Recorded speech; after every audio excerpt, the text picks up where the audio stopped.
Semidon de la Nendenzo, Soni Genero, Vola, Molam Je, Gendoro, Ma, Kondo, Gendrume, Jombe, Nendenzo, Soni Genero.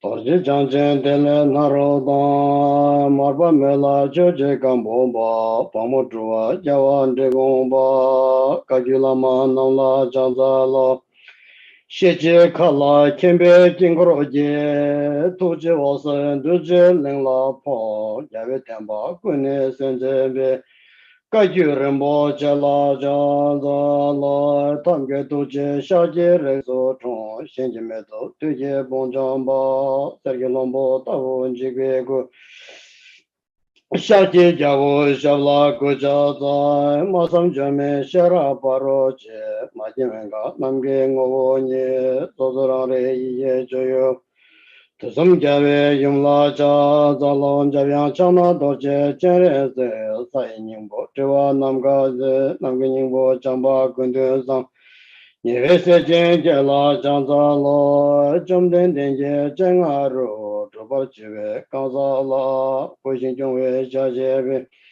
Chojo Sungme Zala Chanza Lo Kanta Chocho Tonggen Chikten Na Loma, Jura Ganzoda, Tindaba, Chuye, Chamban, Sembrandaba, Damjen, Derje, Namalai Geda, Luda, Nojeke, Tumbum Dada, Mie Genanda, Doa Gunje, Dage, Jezam, Tamje Gedu, Dage, Chodo.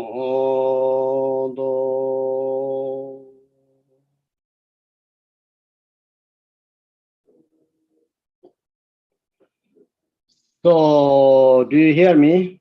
Yes, Drupala.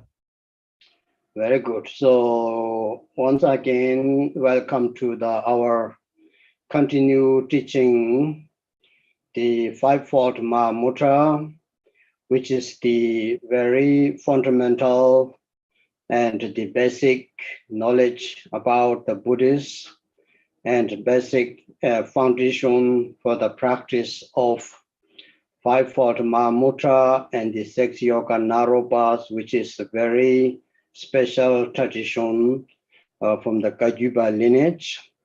And it is also very, very almost every information about the background, Buddhist philosophy, and especially the preliminary practice. So we have taught last few months the system of the Fivefold Mahamudra, how it come to the world, according to the Lord Jigten Sumgong's teaching. So he used to say it should be everything very authentic, and it is proved that it is the pure and it is the unborrowing lineage. That is the most important. So the first should be we can say the authentic is the history of the Dharma teachings, history of the lineage, how come to the end of the world, without telling that even it's very profound, even it's very important, we still sometimes get little doubt. We still sometimes get little that can be distrust. So that's why means if you don't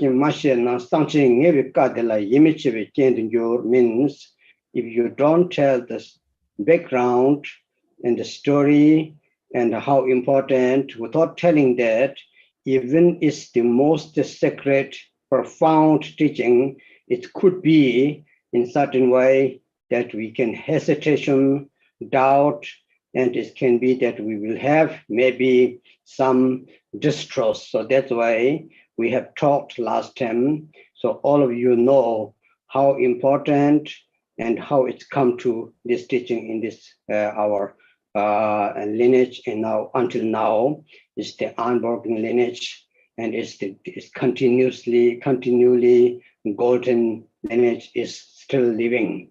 That is very, very important for you practitioners, especially if you are serious Dharma practice. You should take the serious lineage and serious way, and that's why it is very important.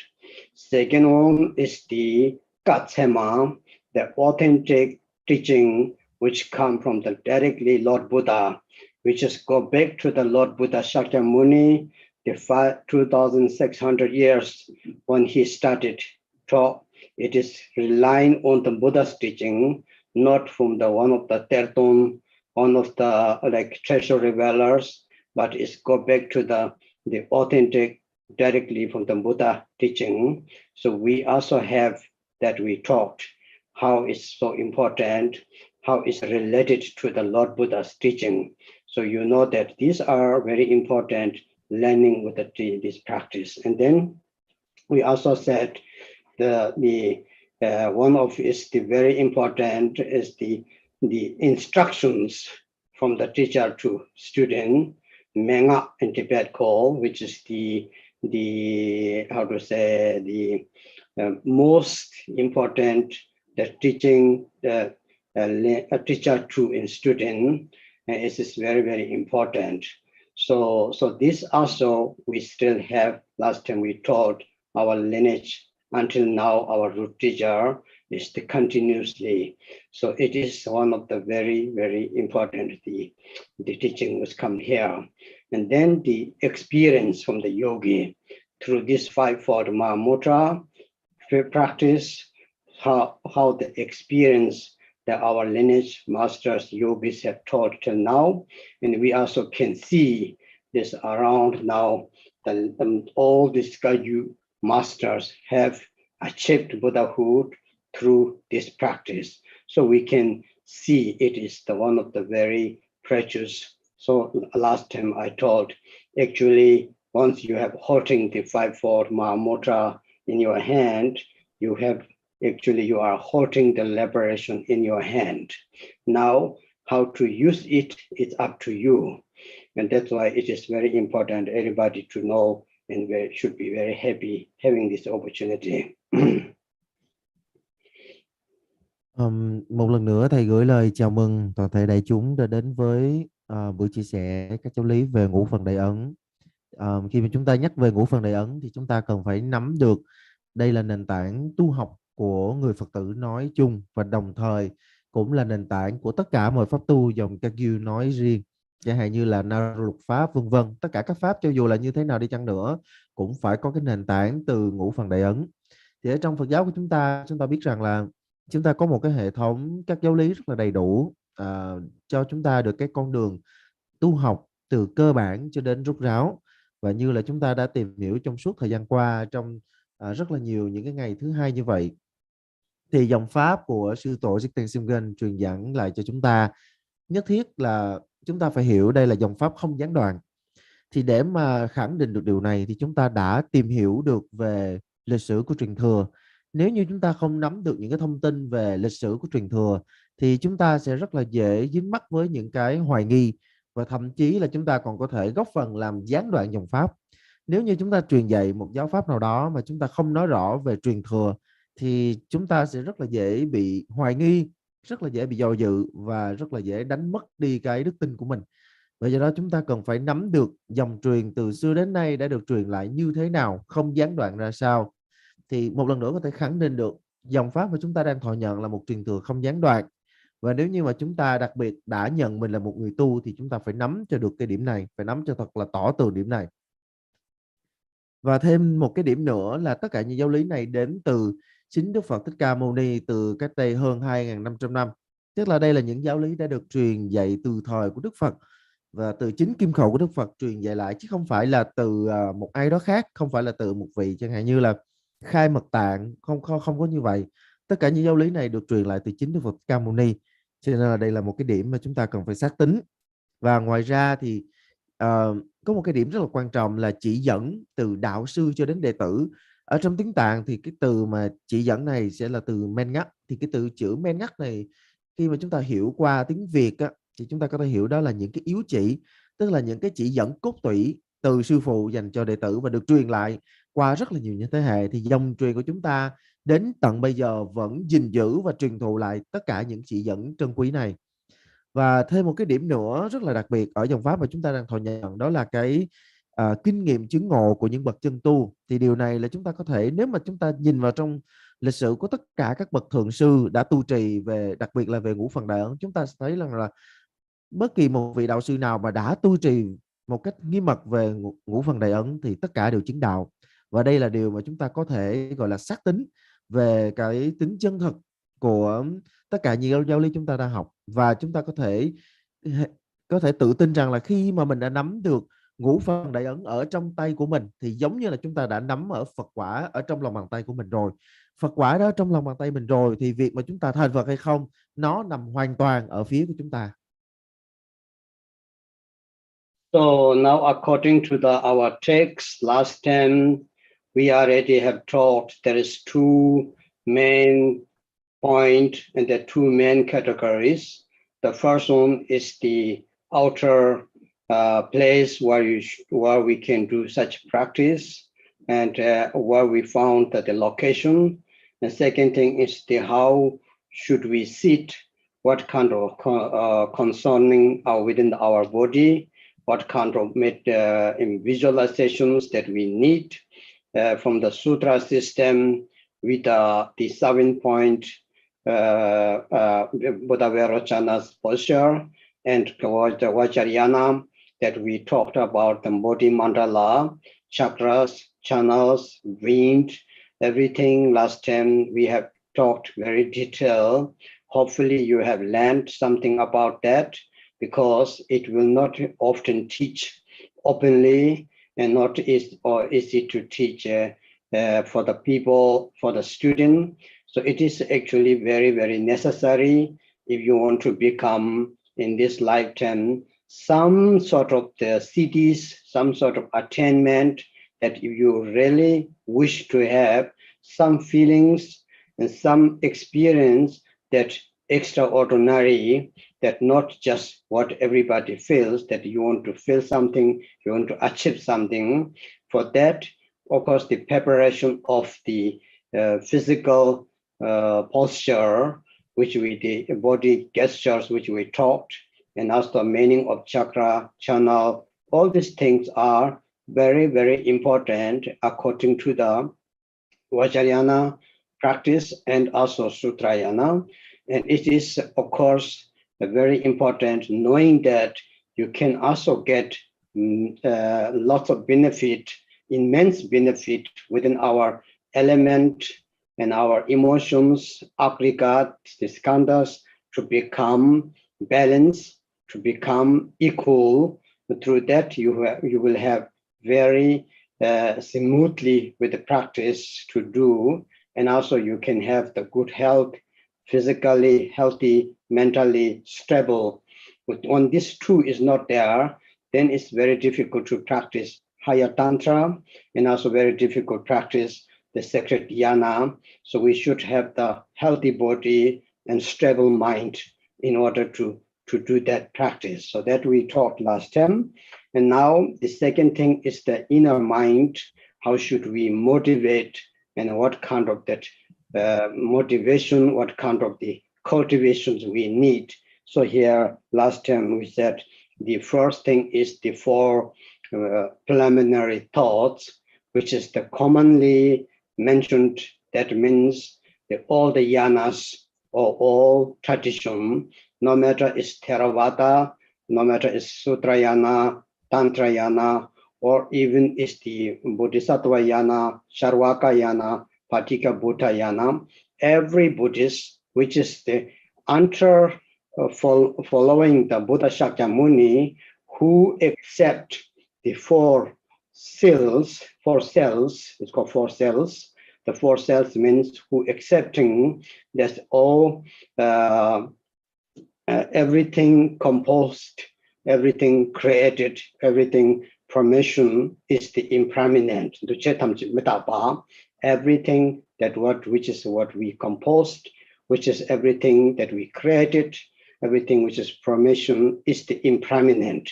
Everything, no matter no new car, new phone, whatever nowadays come, how expensive it is, how beautiful it is, how multifunctional it has, but everything is impermanent. That is the first thing that we need to know, so we don't get too much attached into it. Everything, no matter if you buy house today, if you buy car today, if you buy a new phone today, if you get new boyfriend, new girlfriend, new husband, whatever, it's impermanent. It's definitely very much sure it is impermanent. When you're knowing that, so it makes you that release more free. Within your mind is not so much attached, so much held up. You will have smoothly, easily to free. So that calls the first one is the seal, which is the Buddhist view of the seal, Tawakata Chakra, which is the very important. Secondly, all the contaminated things are suffering. So right? So everything is the uncontaminated is the suffering. So suffering means everything which is created by the mental reflectable emotion. Everything, no matter what kind we have, which is created by the attachment, ignorance, and hatred. It bring you suffering. It will never bring ultimate happiness, ultimate freedom, ultimate liberation. There is no way. Maybe the beginning, it seems to be very pleasant. Maybe some pleasures will give you, but it will bring always suffering. That's why all the uncontaminated things bring suffering. So this is the contaminated means everything which is created by our mental reflectable emotion. So that is the second. We accept. If you accept that, and that is, you already know, this is not most important. Through the attachment, through the ignorance, through the hatred, whatever you achieve, it has no end with the happy. It will not end up with no much with the happy and pleasure. We can see that so many rich people, some rich people, to become rich, they work day and night. They fight, they cheat their friends, they cheat their business partners, they cheat their wife, they cheat their husband even. How much they created negative karma in order to become rich. Once they become rich, they have so much worry about for losing. So now how to protect? To protect that, they maybe need the 3 doors. We need only 1 door, maybe 1 door in our room, maybe it's also not closed sometimes. We are very free. And they have such a worry. Every second minute, they will check the stock market, going up and down, and they make a worry about it. So to protecting, very much worry, also stress. It does not bring really happy life.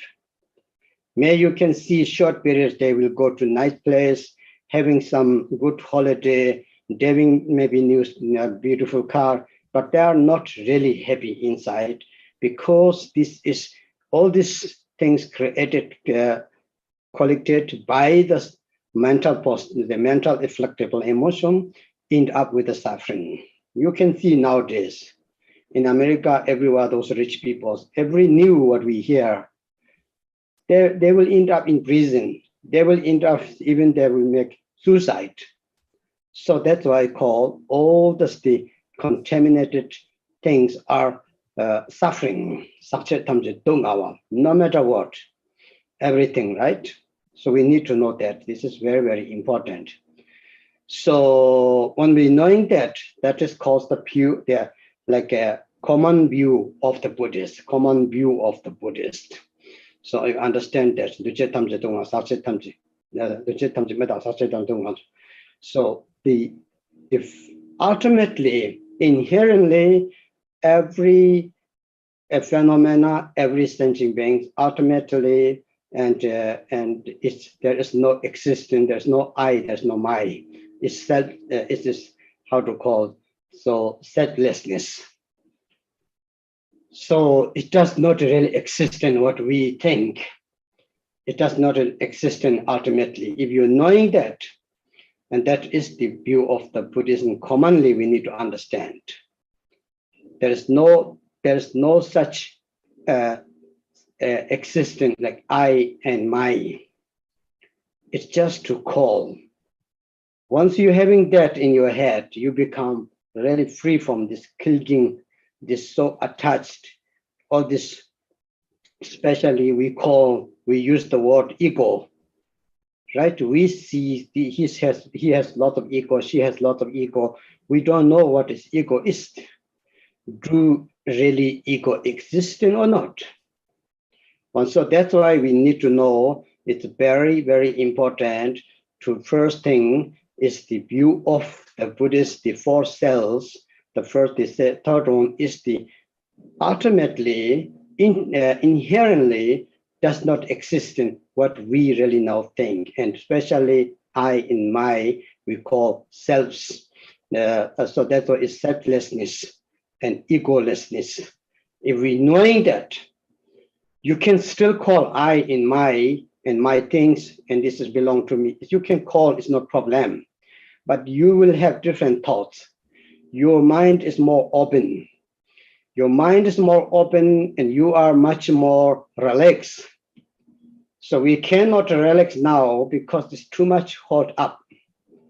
Because that reason, so it's why the common of the Buddhist view is not special Mahayana, Vajrayana, and Theravada, or Sarvakayana, Patika Buddha, but commonly that we need to have such this kind of idea, this kind of theory that we need to know.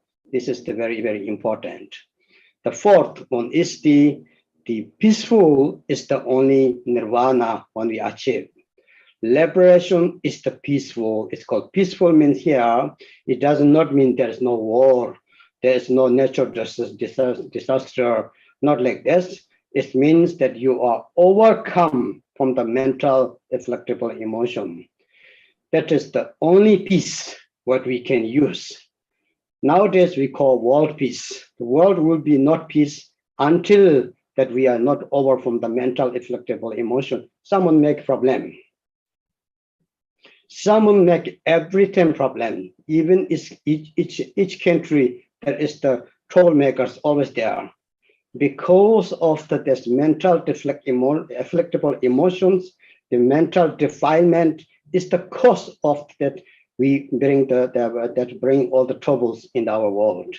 So that's why it calls the Nyangil Deva Shiva. Tibet, Nyangil Deva Shiva means once you going beyond the suffering and it causes, and then you achieve the nirvana, or you can call it the liberation, the peace. So these four cells is the common view of the Buddhists. Knowing of that,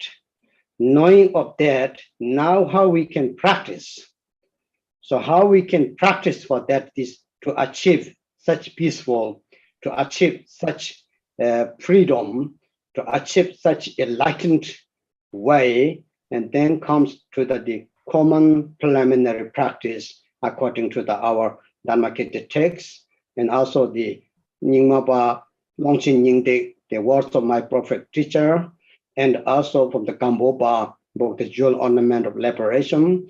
Everywhere mentioned the four thoughts of meditation, and sometimes even called the four reminders, or sometimes they use the four the restraint our mind from the samsara, and that turns our mind to the direction of the nirvana or liberation. So that is coming in this way.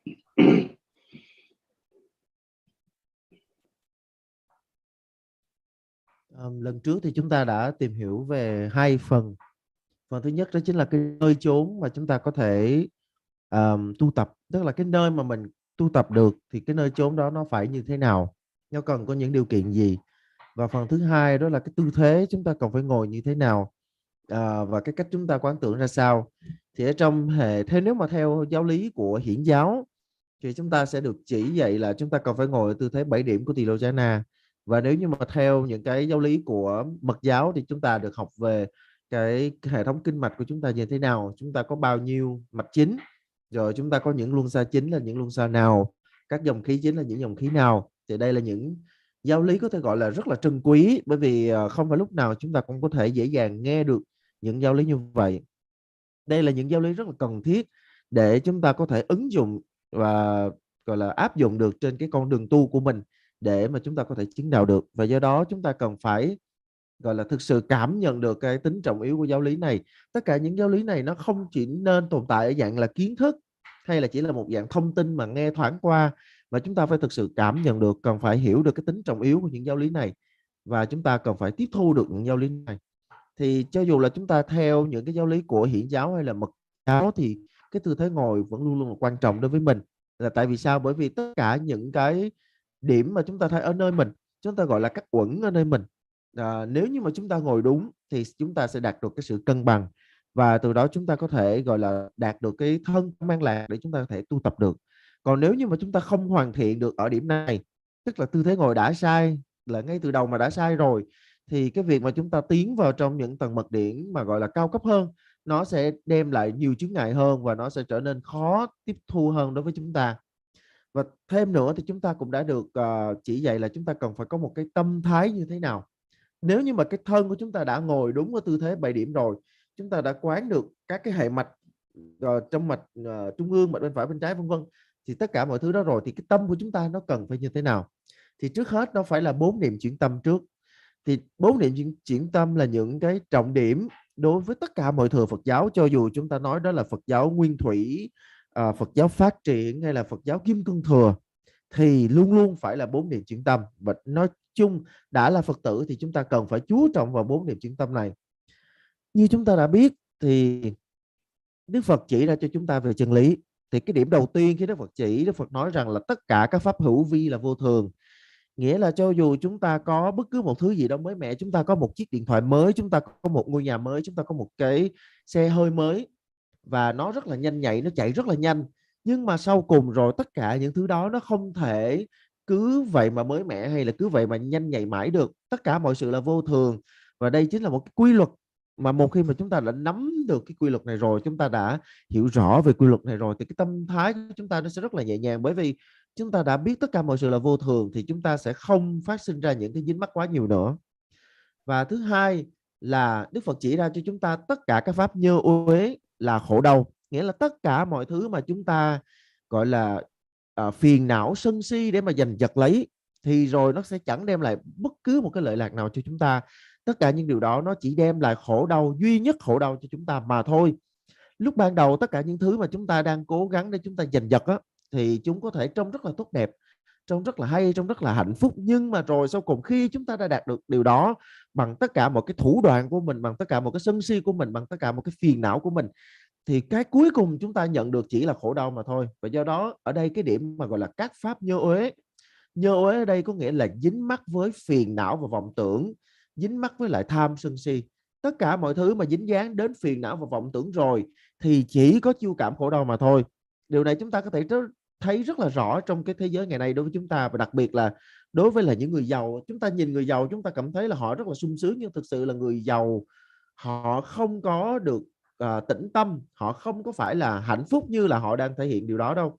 Chẳng hạn như là một người mà họ làm giàu từ thị trường chứng khoán thì chắc chắn là ngày nào họ cũng phải vào và họ nhìn bảng tính một lần, họ phải xem, họ phải ngồi phải suy tính xem là cái đường giá này lên, đường giá kia xuống, vân vân.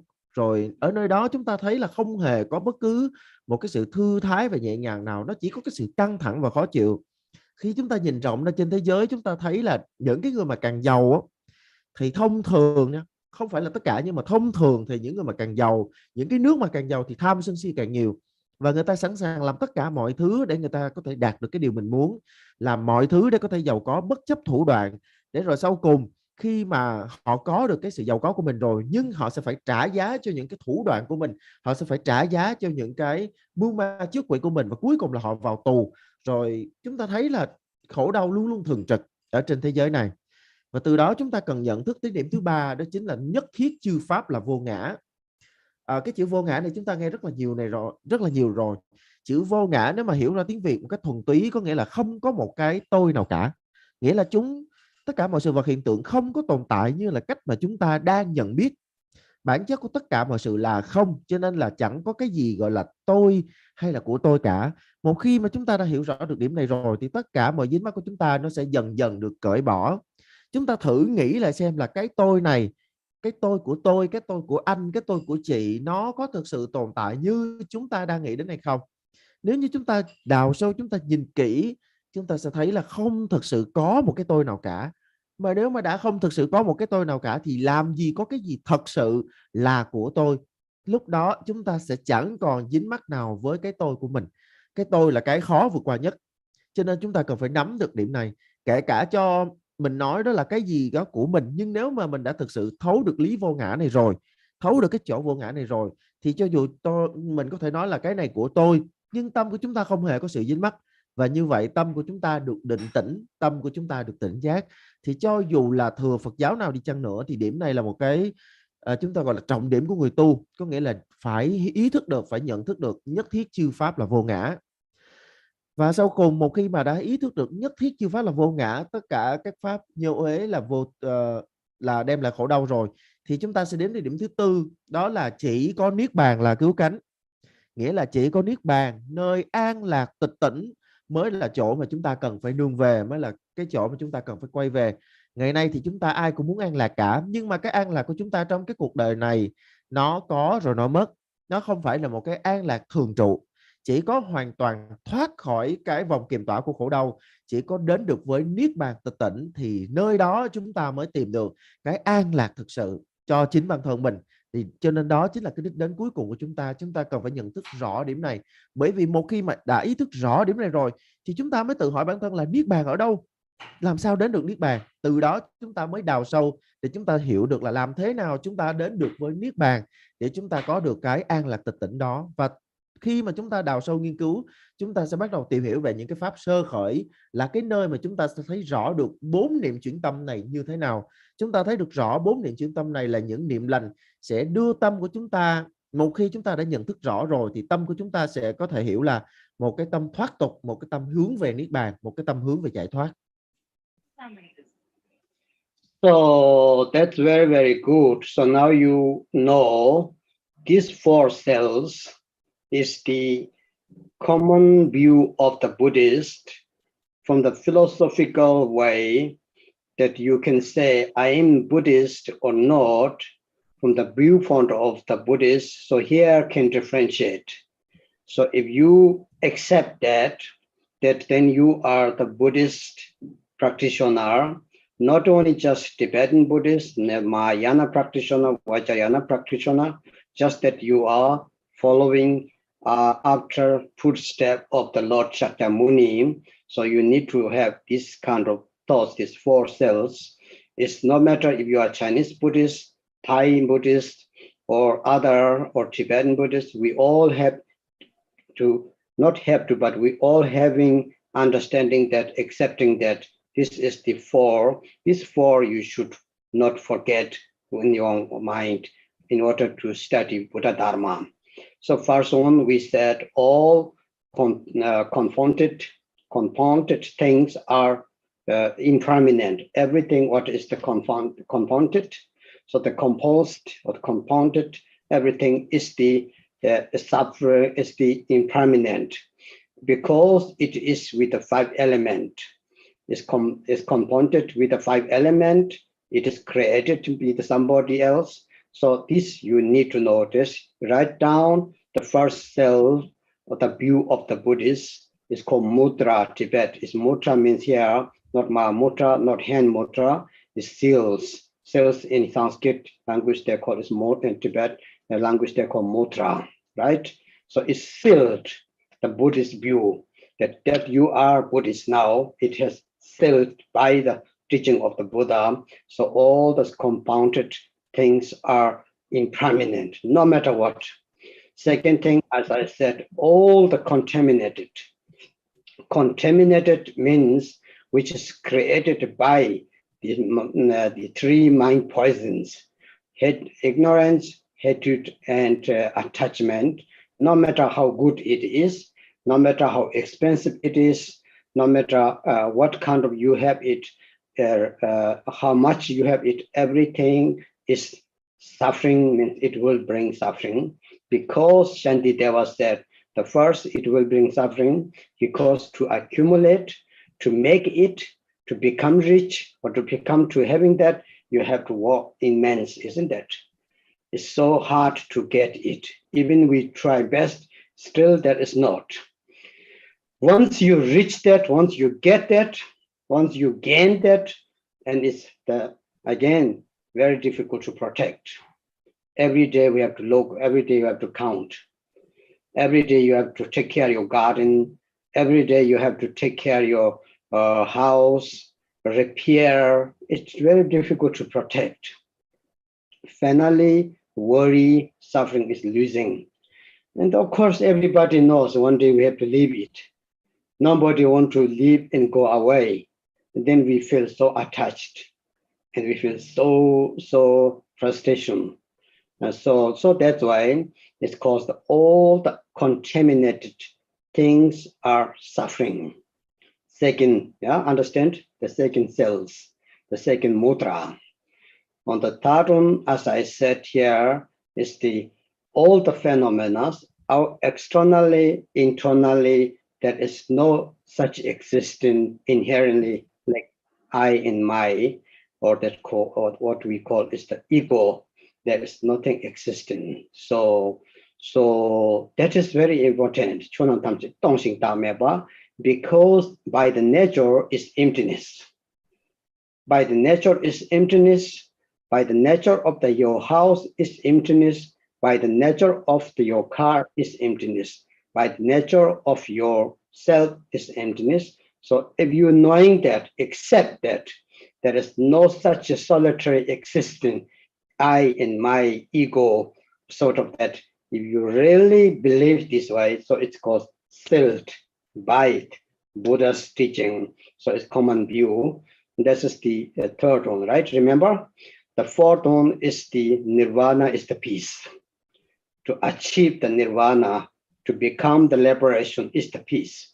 So please remember this four before we go to the four thoughts. So you just common view, the Buddhist view. Somebody asks you what you accept, what you believe, and you don't tell, I believe Buddha, I believe Tara. Not like this. You say, we believe that all the compounded things are impermanent, all contaminated things are bringing suffering. There is no such a I or me, or there's no such ego existing outerly, innerly, all the phenomena. And we see that by the nature, because there's no existing. And then to achieve nirvana or to achieve the liberation is the peace. The final peace, ultimate peace is to achieve the Buddhahood, you can call it the nirvana. Knowing that, then comes to the next one here. Yes, last time we taught, the first thing is the four thoughts or the four reminder, the four training, restrain our mind from the samsara, to turning the mind from samsara and towards to the nirvana or liberation. The four thoughts in Tibet called Loto Namshi. So it is also common mantra. The first one is common view, and now common preliminary practice. This goes to the not only Tibet Buddhists, not only the Chinese Buddhists, everybody should accept that. So first thing is the antidote of to attachment in this very very lifetime, because we have attachment in our very lifetime. So because of that, is talked, the first thing is the precious human life. Difficult to found the precious human life. How difficult it is. How difficult to found as good human being, precious human life. I think you remember there was one great teacher from the Nyingma Ba, Dilgo Chenze didn't go change this big yogi war. So I heard his student, they say, he used to say, to become Lama, to become philosopher, to become professor, to become doctor, to become teacher, it's not that very hard. You just need to work hard and you can become it. But to become good human being, it's very hard and it's very rare and it's very less. And that's why it's called the precious human life, that you become good human being. Really, really that you feel that, and it is so precious. It is so important to having understanding that. That's cause it's not easy to found. There's countless human beings. Maybe we can think 7 billion human beings exist in the world, but such precious is very less. So that's called, this is the antidote of the attachment in this very single lifetime. Once you knowing that, then you will feel, I need to do something. I cannot just leave this precious human body, the precious human life. I cannot waste it. I have to be useful. I have to be really do something for that. So that's why this was the first thought, what we said. Remember?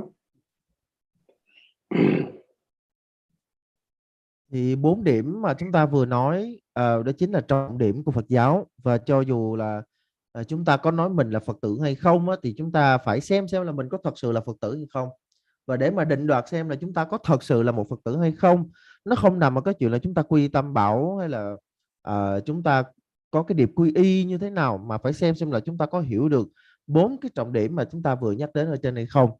Và chúng ta cho dù là mình tu thừa nào, cho dù là chúng ta tu thừa nguyên thủy, thừa phát triển hay là mật thừa, cho dù chúng ta tu ở trong một cái nền Phật giáo nào, nền Phật giáo của Việt Nam, Thái Lan, Trung Hoa hay là bất cứ đâu, chúng ta chỉ cần nắm được 4 trọng điểm trên thì có thể xem là chúng ta đang tiếp bước của Đức Từ Phụ Thích Ca Mâu Ni.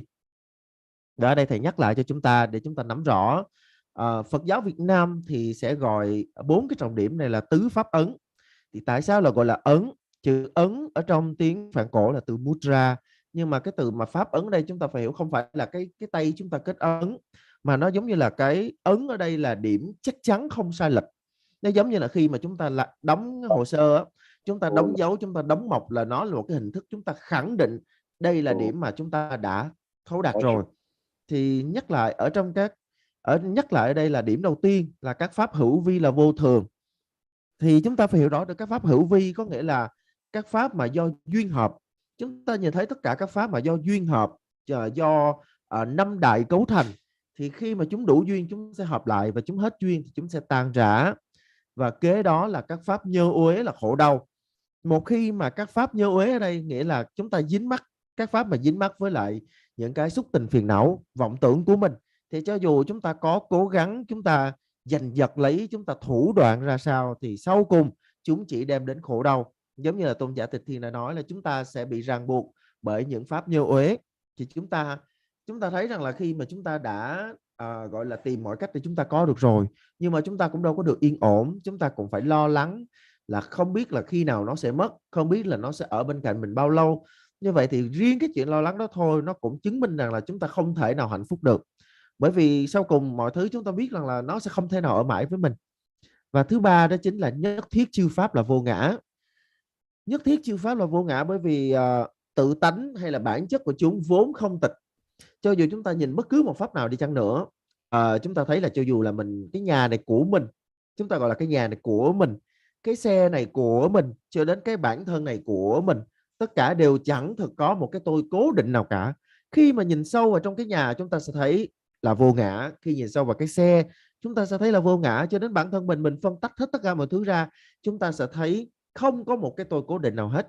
Thì đây là một cái chúng ta gọi là pháp ấn rất là quan trọng, là một sự thật không thể chối cãi mà Đức Phật đã chỉ dạy cho chúng ta. Và sau cùng là chỉ có niết bàn là cứu cánh. Thì chúng ta là Phật tử thì chúng ta không có quan trọng là mình tin vào cái gì. Chúng ta là con Phật thì chúng ta hay nói là nhiều khi cảm thấy không tin vào Đức Phật, không tin vào Đức Thế Tôn bằng tin vào mẹ ta ra. Chúng ta không có nói về những cái điểm đó. Chúng ta là con Phật, không quan trọng là mình tin vào cái gì, mà là mình nhìn thấy rõ lẽ thật nó nằm ở đâu. Và chúng ta nhìn rõ được các pháp hữu vi là vô thường, chúng ta nhìn rõ được các pháp nhơ uế là khổ đau, chúng ta nhìn rõ được nhất thiết chư pháp là vô ngã, chúng ta nhìn rõ được chỉ có niết bàn là cứu cánh. Thì từ đó chúng ta mới có thể thâm nhập được 4 niệm chuyển tâm.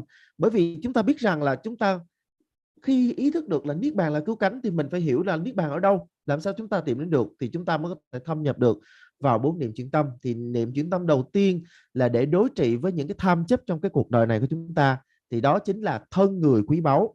Khi chúng ta ý thức rõ được thân người này chẳng dễ mà có được, nó là một cái sự hội tụ của công đức từ biết bao nhiêu đời rồi chúng ta mới có được cái thân người này. Giống như là lời của Dingo Khyentse Rinpoche đã từng nói. Dingo Khyentse Rinpoche là một bậc đạo sư rất là vĩ đại của truyền thống Nhiên Ma. Thì thầy nghe kể lại rằng là Khyentse Rinpoche đã có lần ngài nói với lại mọi người, nói với những học trò của mình là để mà trở thành một bác sĩ, để trở thành một kỹ sư, để trở thành một đạo sư, để trở thành một học giả thì điều đó cũng chẳng có gì là khó cả, chúng ta chỉ cần chăm chỉ là được. Nhưng để làm một người tốt thì nó mới thực sự là khó. Thì đây là cái điểm mà chúng ta phải nhìn cho rõ. Cái thân người này không phải là dễ dàng mà có được. Chúng ta hãy nhìn thử trong cái thế gian này, trong cái vũ trụ này hàng bao nhiêu tỷ hữu tình, nhưng chúng ta đã được sinh làm người rồi. Nếu như chúng ta hiểu rõ được cái thân người này quý báu ra làm sao thì chúng ta nhất định sẽ không để nó phí phạm. So that's why it's called the antidote of the attachment in this very single lifetime. We do have lots of attachment and lots of expectation and lots of worry, lots of fear, and lots of these problems. Sometimes we used to say man-made problem. This problem is not somebody made, that we made ourselves. And in order to that, we also let's get the attachment, because attachment brings you difficulty, suffering, fear, worry, doubt, all these things. That's why to antidote of that is to meditation on the precious human life. Difficult to found the precious human life, everyone that we meditate that. Why it's so difficult? If you see, when we see to take rebirth as human being, may we see not so very difficult. You remember last time I told the Yogi Milarepa said when he met the hunter Gombo Dorje, which is afterwards become he's one of the very important students. But the beginning Milarepa told generally the body, the human life, to take rebirth, human life is very difficult to found. But people like you, it is not very difficult to found such people like you. So he said, like you kind of like the kind of you, such people like you is not difficult to found, he said, because he was always hiding and creating negative karma before meet the Milarepa. But there is in the teaching, many of you know this, according to these teachings, that we need to learn these 8 freedoms and 10 endowments, which is within our physical outer body. And then inner mind, last time, as we taught, the 3 devotions, which call devotion of the interest, devotion of the wish, and devotion of the trust. So this 3 is very important for mentally and from physically, altogether 18 different categories, 18 different aspects. To having that, we call the precious human life. But in general explanation, if you look yourself, your lifetime, how difficult to find even the life partner, good human being, good man and good woman. How many times we change, how many people we meet. And it's very difficult to have really good one, really that you can trust, that can openly, directly, that pure, that truthful. It's very hard, isn't it? To even found to business partner that you have fully trust, fully on, is very hard. Even your friend cheat you. even your beloved don't cheat you. Even your good, partners will cheat you. Business-wise level, political level, and any kind of level. When you look at that, it's very difficult to find precious human, isn't it? And even think about our lifetime. Of course, not all, but many. The majority is divorced. Majority is cheating and betray. So that's why to found a very precious human life, human body, human being is very hard. It's very logic.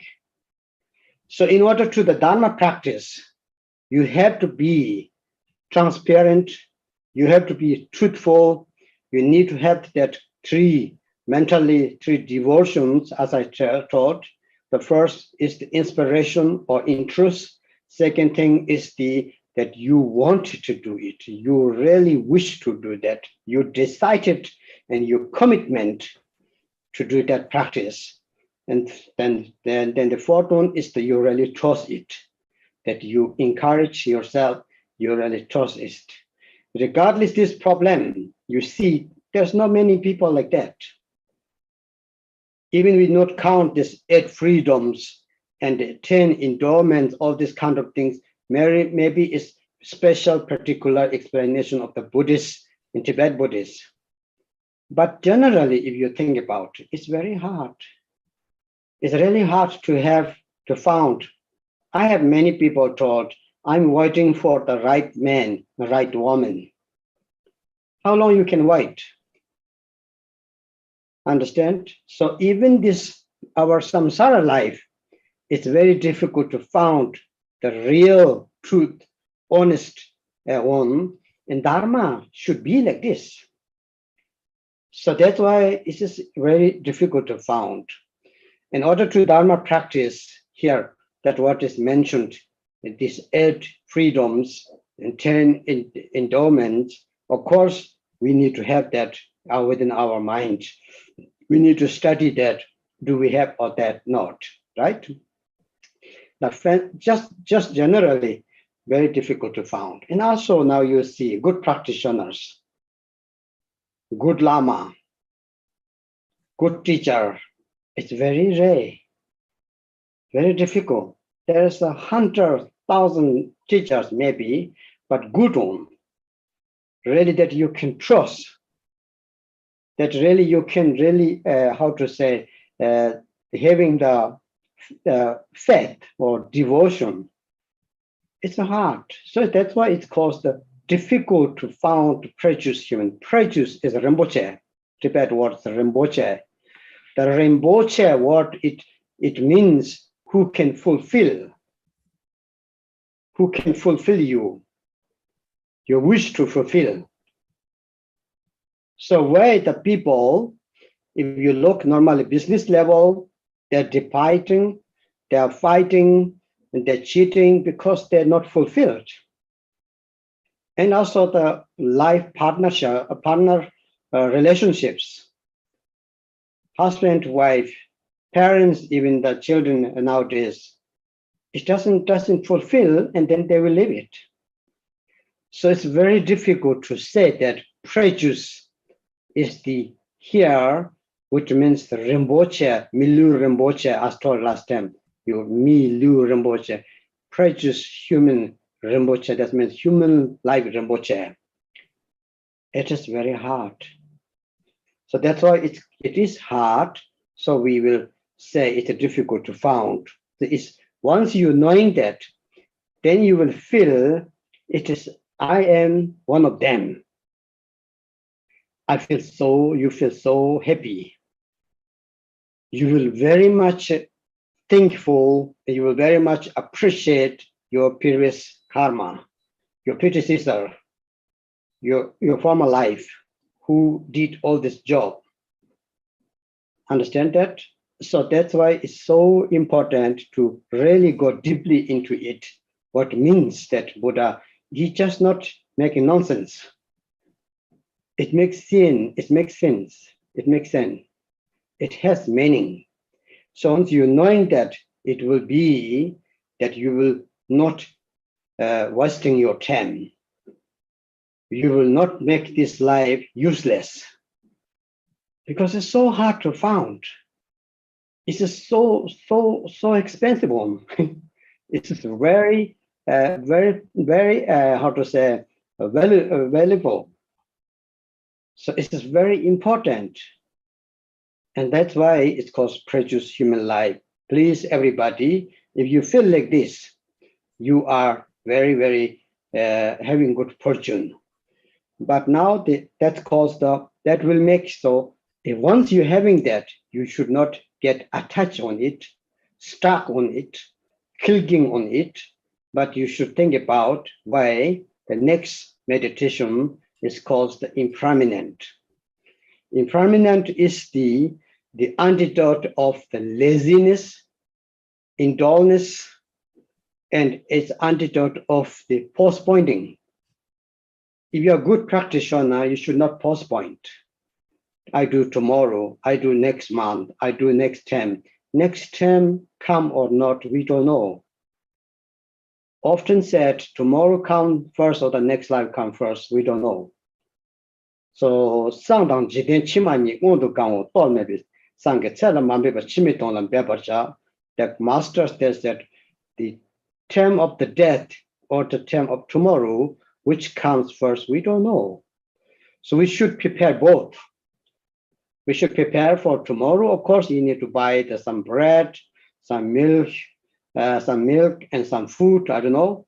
But you should also prepare, if I die today, tomorrow it will be my next life. So we have to have that way. It's called the antidote of the laziness, indolence, antidote of postponing. You know, we should not postpone that. So this calls the impermanent, the second thing. I got the precious human life. I'm very happy. I'm honest. I'm truthful. I have all these conditions, causes here mentioned in the text, but it's impermanent. So that's why it is very important. The second meditation is the impermanent of all the beings, utterly, innerly. So this is the second thought.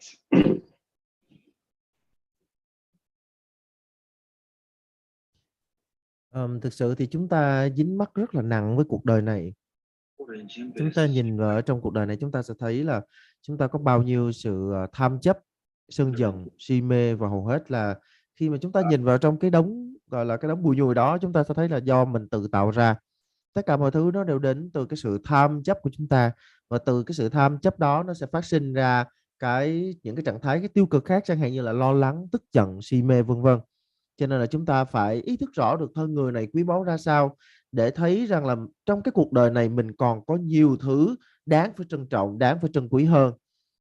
Khi mà Đức Milarepa gặp người thợ săn Gonpodoje, là một trong những người mà về sau sẽ trở thành tâm tự của Đức Milarepa, thì Đức Milarepa có nói rằng là thân người này thực sự khó có thể có được, nhưng mà đối với những người như ông thì chắc cũng chẳng khó khăn lắm. Sở dĩ Đức Milarepa nói như vậy bởi vì Ngài muốn chỉ ra cho chúng ta rằng là chúng ta không ý thức được cái thân người này của chúng ta nó hy hữu, nó trân quý như thế nào. Khi mà chúng ta nhìn vào trong cái thân người của mình, một cái thân người được gọi là trân quý toàn hảo thì sẽ là một người mà có 8 thuận duyên và 10 điều lành.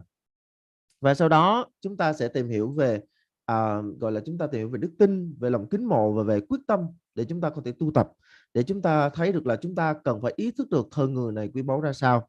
Thì khi mà chúng ta nhìn thử xung quanh, chúng ta chỉ cần nhìn thử xung quanh thôi, thì chúng ta sẽ thấy rằng là có mấy ai mà chúng ta có thể tin tưởng được. Và có rất là nhiều người họ gọi là thay bạn đời ấy. Tức là họ kết hôn với người này, họ cảm thấy không phù hợp, họ lại chia tay và họ lại đến với một người khác. Đến người khác lại cảm thấy không phù hợp, rồi lại chia tay, rồi lại đến với một người khác nữa. Điều đó nó cũng đến với những người chẳng hạn như là bạn bè hoặc là đối tác trong làm ăn. Thì có mấy ai mà chúng ta có thể thực sự tin tưởng bằng tất cả tấm lòng của mình, bằng tất cả trái tim của mình? Điều này cực kỳ khó nói. Và thậm chí cái cảnh mà người thân còn lừa mình nó không phải là điều hiếm đối với chúng ta. Và chúng ta có rất là nhiều những cái tình huống mà gọi là dở khóc dở cười, mà chúng ta bị những người mà chúng ta tin tưởng, những người mà chúng ta thân thiết, họ dối gạt mình. Thì không phải là tất cả mọi người đều dối gạt mình, nhưng mà chúng ta ở trong cái cuộc đời này chúng ta sẽ nhìn thấy rằng là hầu hết tất cả những gì mà chúng ta nhận được đó chính là cái sự dối gạt. Đâu đó nó sẽ có sự chân thành, đâu đó nó sẽ có sự đối đãi với nhau rất là tốt với nhau, nhưng mà hầu hết tất cả những tình huống đó chính là cái sự dối gạt. Cho nên là cái thân người này không hề dễ mà có được. Là người tu thì chúng ta phải chân thành, chúng ta cần phải có một cái đức tin sáng suốt, chúng ta cần phải có một cái lòng kính mộ sâu xa, và chúng ta cần phải có quyết tâm nữa. Tức là chúng ta thấy được cái con đường này là con đường sẽ đưa được mình đến với nước bàn. Chúng ta gặp được một người mà chúng ta tin tưởng, chúng ta gọi là sư phụ của mình, và tất cả những gì mà thầy dạy chúng ta hoàn toàn chúng ta tin tưởng, chúng ta kính mộ nơi sư phụ, và chúng ta quyết tâm để chúng ta tu chứng. Thì ở trong cái cuộc đời này có mấy ai mà được như vậy. Ngay cả những cái người mà chúng ta đếm cái số người mà họ sinh ra làm người mà họ có đầy đủ 8 thuận duyên và 10 điều lành, thì thực sự con số này cũng không có nhiều. Và chúng ta thấy có rất là nhiều trường hợp, chẳng hạn như có nhiều người bây giờ họ vẫn còn kiểu như là lẫn quẩn, chưa tìm được ý trung nhân. Họ cứ đi tìm hoài, nhưng mà chúng ta có thể chờ được đến bao giờ? Phải đến bao lâu nữa thì chúng ta mới gặp được cái ý trung nhân của cuộc đời mình? Cái đời người này của chúng ta nó đâu có phải là nó dài đâu. Đời người này của mình chúng ta sống được bao lâu? Một khi mà chúng ta đã có được cái thân người quý báu này rồi, chúng ta đã có 8 thuận duyên và 10 điều lành rồi, thì chúng ta còn chờ đợi điều gì nữa? Chúng ta có thể mở mắt để chúng ta nhìn ra xung quanh, và thậm chí là chúng ta còn nhìn là chẳng hạn như những người mà chúng ta có thể gọi là sư phụ, những người mà chúng ta có thể nhìn nhận họ là bậc chân tu, để mà chúng ta có thể tin tưởng, để chúng ta có thể kính mộ, để chúng ta có thể phó thác cái cuộc đời tu tập của mình để chúng ta có thể chứng đạo. Bao nhiêu người chúng ta nhìn xung quanh trên thế giới hiện nay, thì những cái người mà được gọi là đạo sư thì con số có thể đến hàng ngàn hàng vạn, nhưng mà bao nhiêu người thực sự là những bậc chân tu mà chúng ta có thể tin tưởng, chúng ta có thể kính mộ để chúng ta có thể học theo được? Con số này thực sự cũng không nhiều. Do đó mà khi mà nói về thân người thì chúng ta gọi là thân người quý báu, là Milu Rinpoche. Thì chữ quý báu chúng ta ở trong tiếng Tạng là Rinpoche. Thân người đã đem đến cho tất cả những gì mà mình tìm kiếm, cho nên được gọi là quý báu. Chúng ta có thể nhìn tất cả những người xung quanh chúng ta, tất cả những người mà họ là những đối thủ trên thương trường, họ cạnh tranh lẫn nhau, họ làm tất cả mọi thủ đoạn để họ giành được thị phần. Rồi ngay cả trong gia đình, cha mẹ con cái, anh chị em cũng xung đột lợi ích với nhau. Thì đó là vì họ chưa tìm thấy được điều mình cần. Chúng ta thì khác, chúng ta thấy rõ được điều mình cần. Trước hết đó chính là thân người này. Thân người này quý báu, thân người này khó tìm. Một khi chúng ta đã nhận thức rõ điều này, chúng ta sẽ cảm thấy không có gì mà tôi phải tìm kiếm ở đâu xa nữa. Tôi cảm thấy thực sự hoan hỷ, bởi vì tôi trân trọng được bao nhiêu cuộc đời của tôi đã tích tập công đức để ngày hôm nay tôi sinh ra làm một người mà có thể gọi là có được cái thân người quý báu này. Chúng ta phải thực sự hiểu rõ được lời Phật dạy. Đức Phật không bao giờ nói bâng quơ. Đức Phật chỉ rõ cho chúng ta lẽ thật. Và một khi chúng ta đã hiểu rõ được lẽ thật rồi thì chúng ta sẽ không phí phạm cuộc đời này, chúng ta sẽ không phí phạm thân người quý báu này. Chúng ta có thể gọi là thân người này đắt quá đi, thân người này quý quá đi, thân người này quan trọng quá đi. Cho nên là thầy mong rằng là đại chúng hãy tư duy được, để chúng ta ý thức được là mình đã có phúc duyên to lớn như thế nào khi mình sinh ra ở trong thân người. Tuy nhiên kể cả có như vậy, chúng ta cũng không thể nào giữ mãi được cái thân người quý báu này, bởi vì tất cả mọi sự là vô thường. Đây chính là niệm chuyển tâm thứ hai, mọi sự vô thường. Thì niệm chuyển tâm này sẽ giúp cho chúng ta đối trị lại với cái gọi là cái bệnh trầm kha của chúng ta, đó chính là cái sự làm biếng, đó chính là cái sự chần chừ, đó là chính sự do dự và giải đãi của mình. Chúng ta rất là hay như vậy. Bây giờ có được thân người quý báu rồi, bảo tu không chịu tu, mà kêu là tuần sau, ngày mai, tháng sau, năm sau. Tu không có chịu làm ngay, cứ từ từ. Từ từ thì từ từ đến bao giờ, từ từ thế nào? Vô thường một mai mà đến rồi thì không biết là năm sau tới trước hay là vô thường tới trước, không biết là ngày sau tới trước hay là vô thường tới trước, đời sau hay là ngày sau, chẳng biết cái nào tới trước. Một khi mà chúng ta ngủ rồi thì cũng không có gì chắc chắn đảm bảo rằng là sáng mai chúng ta sẽ tỉnh dậy. Cho nên là chúng ta một khi mà đã ý thức được là mình có thân người quý báu, chúng ta không nên chần chừ nữa, chúng ta không nên do dự nữa, chúng ta phải quyết định rằng là tôi đã có được thân người này rồi, tôi có đức tin trong sáng, tôi có lòng kính mộ bất thoái chuyển, tôi đã gặp được sư phụ của mình rồi, tôi đã học được chánh pháp, thì nhất định tôi phải nỗ lực tu tập, không do dự. So that's why second meditation is the improminent. It's called the antidote of the laziness, indolence, and postponing.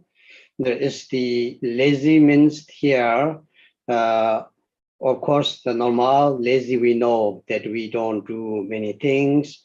We enjoy maybe our time and so on. There's one other lazy, also called that looking yourself, so discouraging yourself is called laziness. Lazy means you think I cannot do it. Sometimes you feel that I cannot achieve that. I'm not good enough to do such things. I'm not good enough to do the Vajrayana practice. Maybe I'm not good enough to do that. You make yourself low, and that is called also lazy, which bring yourself down. Lazy, which yourself looking down. That is also not good. You have fully quality to achieve the Buddhahood in this very single lifetime if you do it. If you do it. So that's why Tangi la member lelo Tibet ko Tangi member lelo is just a very. I see many people have this problem. So they say I am not able to do this. I will stay like lower practice. Don't want to do Vajrayana. I don't want to do that. I'm not enough good for that. That call you looking yourself lower and down on that, which is really discouraging yourself. This is also called the laziness. So please don't do that. You can achieve, you can do it, you can make it. So Shantideva said, pride, there is three different pride. One pride is the negative emotion, those people who is very egoistic, those people who are so much selfish. And this is of course, we say high nose, right? So this is the one pride. The second one, Shantideva said, those people who has slightly pride, so they think I'm not so good like that person, but I'm better than others. I'm not so beautiful like Waitara, but I'm better than the ugly one.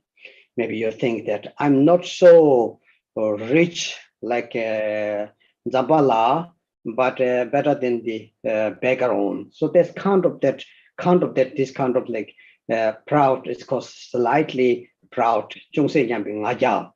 But there's other one is that I will make every sentient being free from suffering. I will remove all disease from the whole world, all beings. I will make world peace. I will even achieve the Buddhahood in this short period. I'm going to make it. I will do it. I will make it. I can do that. This kind of courage looks like proud, looks like ego a little bit, but it's different. It is called the encouraging yourself. So you have to encourage encountering yourself that I will do it. I have that possibility. No matter if you are old, no matter if you are healthy or unhealthy, your mind should be really strong. Your mind should be, even you're busy, but you have to have, I am going to make it. Your mind will make it.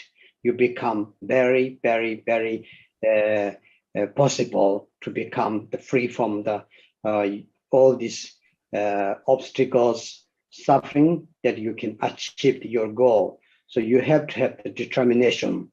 The determination should be very, very stable and very, very fixed on it, that you will make it. So never give up. That is called not proud, rather is encouraging the confidence, strength that you need within yourself. So this is the very important here, this practice.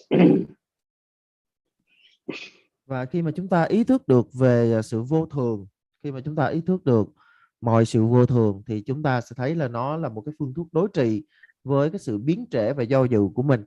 Cái sự biến trễ của chúng ta nó thể hiện qua rất là nhiều hình thái.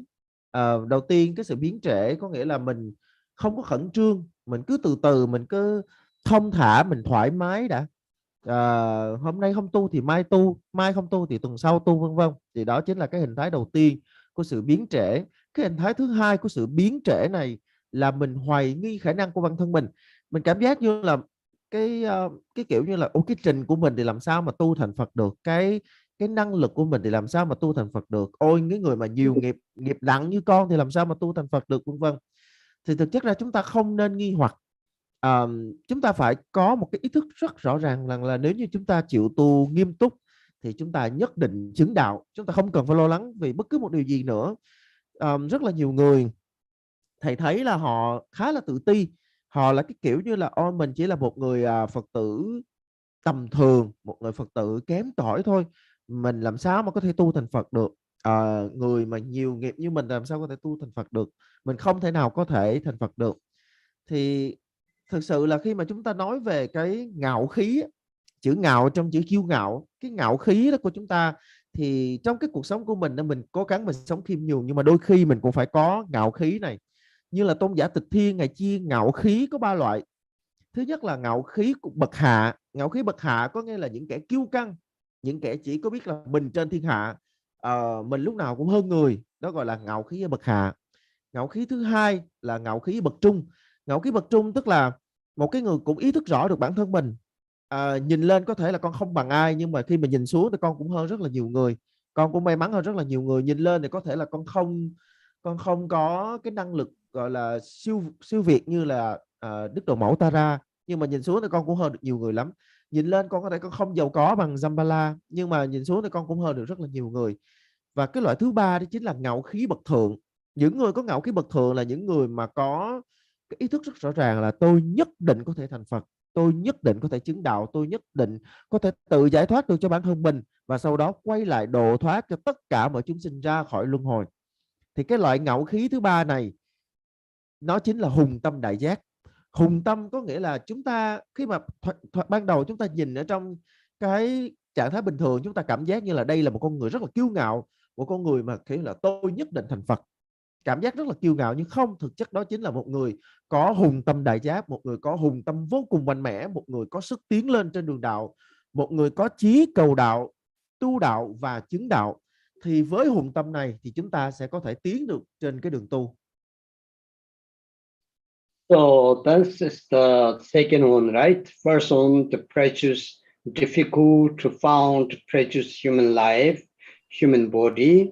You need to meditate, practice that until that you feel it, until that you really having experience, not just only knowing from the book, not only just knowing from the Lama, you really to feel that so precious, so important.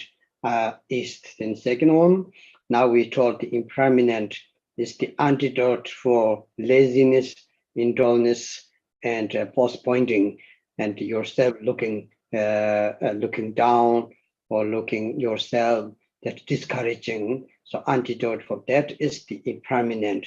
Everything is impermanent. We don't need to talk too much. Everybody knows that.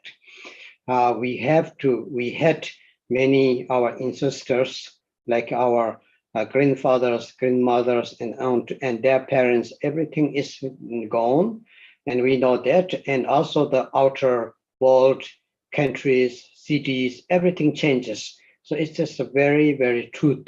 It is nothing that we need to learn something new.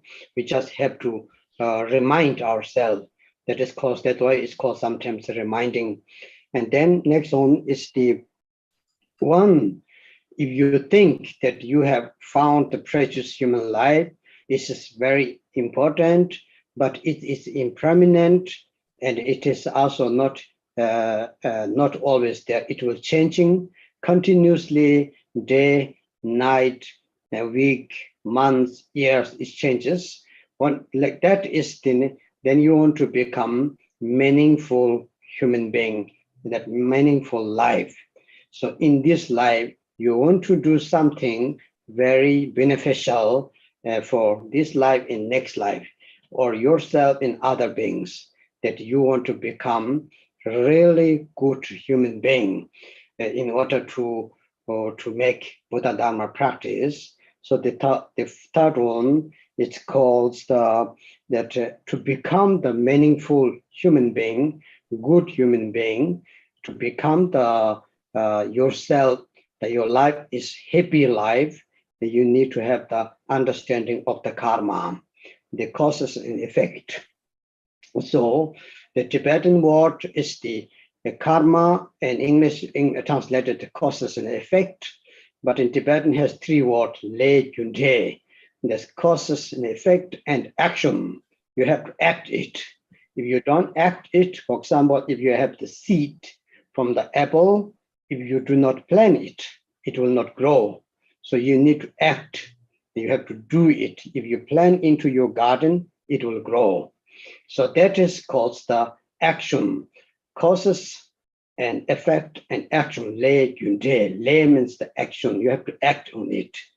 It's up to you. If you act positively, if you did everything positive, the result will be also positive. It will never give you the negative. There is no way. If you act mentally, physically, knowingly, unknowingly, negative deeds, if you do, it will bring you negative result. It is like that. If you plant apple tree in your garden and you expect it next year, it will give me the fruit like orange. It is not possible. It is not possible. There is no seed. So that's why the karma does not make mistake. You remember the one student taught teacher, can you tell me who is the honest in this world? You are yogi, maybe you are the honest one. And he said, no, I'm not the honest one because due to my students' mentality, sometimes I have to lie. He said, maybe it's not negative motivation, but sometimes I have to make tricky, understand?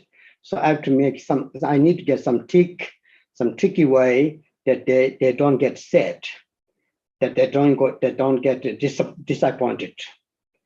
If I be honestly, truthfully, sometimes they can get disappointed, and they can upset. So he said, I cannot be that. But I can tell you that who is the really honest and the best, law, the causality law is the karma. Karma will not lie you.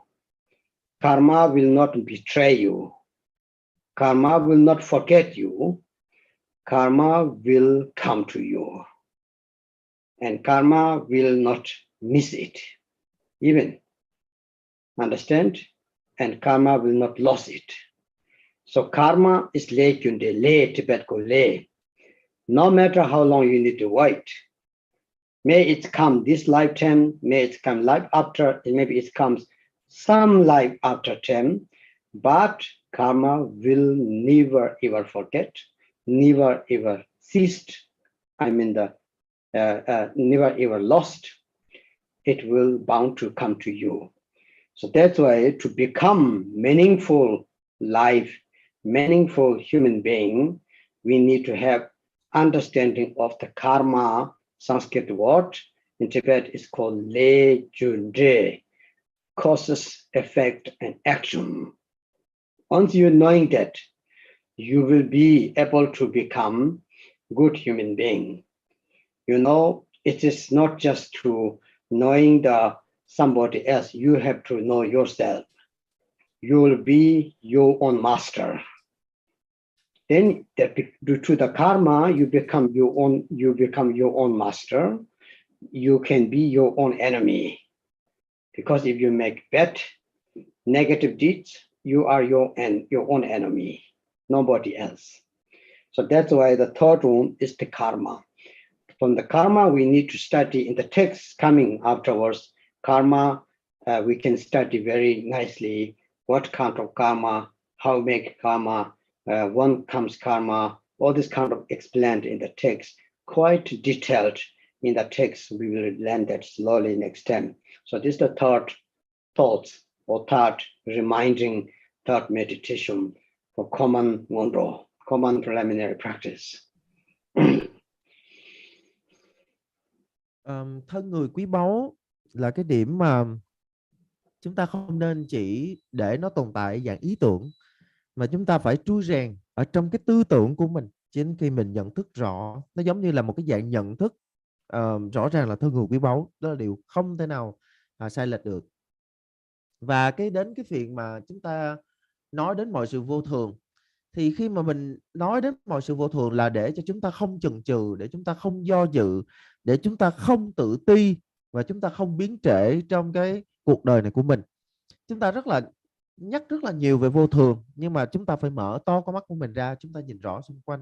Ở ngay trong cái gia đình của mình, từ thời xa xưa, từ thời ông bà tổ của mình, tổ tiên của mình, cho đến tận bây giờ, rất là nhiều người đã xuất hiện trong cuộc đời của chúng ta và họ đã ra đi, và trước đó có rất là nhiều người đã ra đi rồi. Rồi khi mà chúng ta nhìn ra tất cả mọi thứ xung quanh của mình, những cái hoàn cảnh xung quanh của mình, những cái cảnh tượng xung quanh của mình, những cái cảnh vật xung quanh của mình, vân vân, tất cả mọi thứ, chúng ta sẽ thấy rằng là tất cả mọi thứ luôn luôn thay đổi, chuyển biến ngày đêm. Cho nên là không có gì là tồn tại mãi. Ngày hôm nay có, ngày mai không chắc là có. Thì ý thức được cái điểm này thì chúng ta sẽ muốn sống một cái cuộc đời ý nghĩa, bởi vì chúng ta biết là cho dù chúng ta đã có được cái thân người quý báu rồi, nhưng bởi do mọi sự vô thường, cho nên chúng ta mong muốn là chúng ta sẽ sống được một cuộc đời ý nghĩa, hoặc là ít nhất chúng ta cũng là một người tốt, chúng ta sống không hổ thẹn với cuộc đời mà mình đã sống.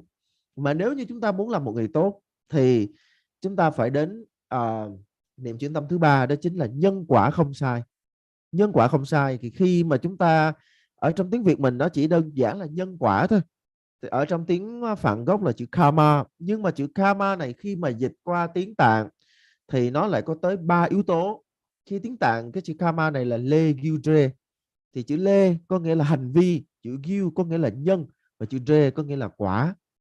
Chứ nghĩa là để mà có quả thì trước phải gieo cái nhân đó, chứ cái nhân đó nó nằm yên chỗ đó, nó không thể nào thành một cái quả được. Nó phải có một cái gì đó gieo xuống. Nghĩa là chúng ta thấy đó là nhân quả, tất cả mọi cái thứ nhân quả này là do tự mình gieo, cho nên cái hành vi của mình rất là quan trọng. Và nếu như mà mình ý thức rõ được là nhân nào quả đó, thì mình sẽ rất thận trọng trong từng cái hành vi, trong từng cái lời nói, trong từng cái ý tưởng của mình, trong từng cái niệm tưởng của mình. Chúng ta phải hiểu là nhân nào thì quả đó.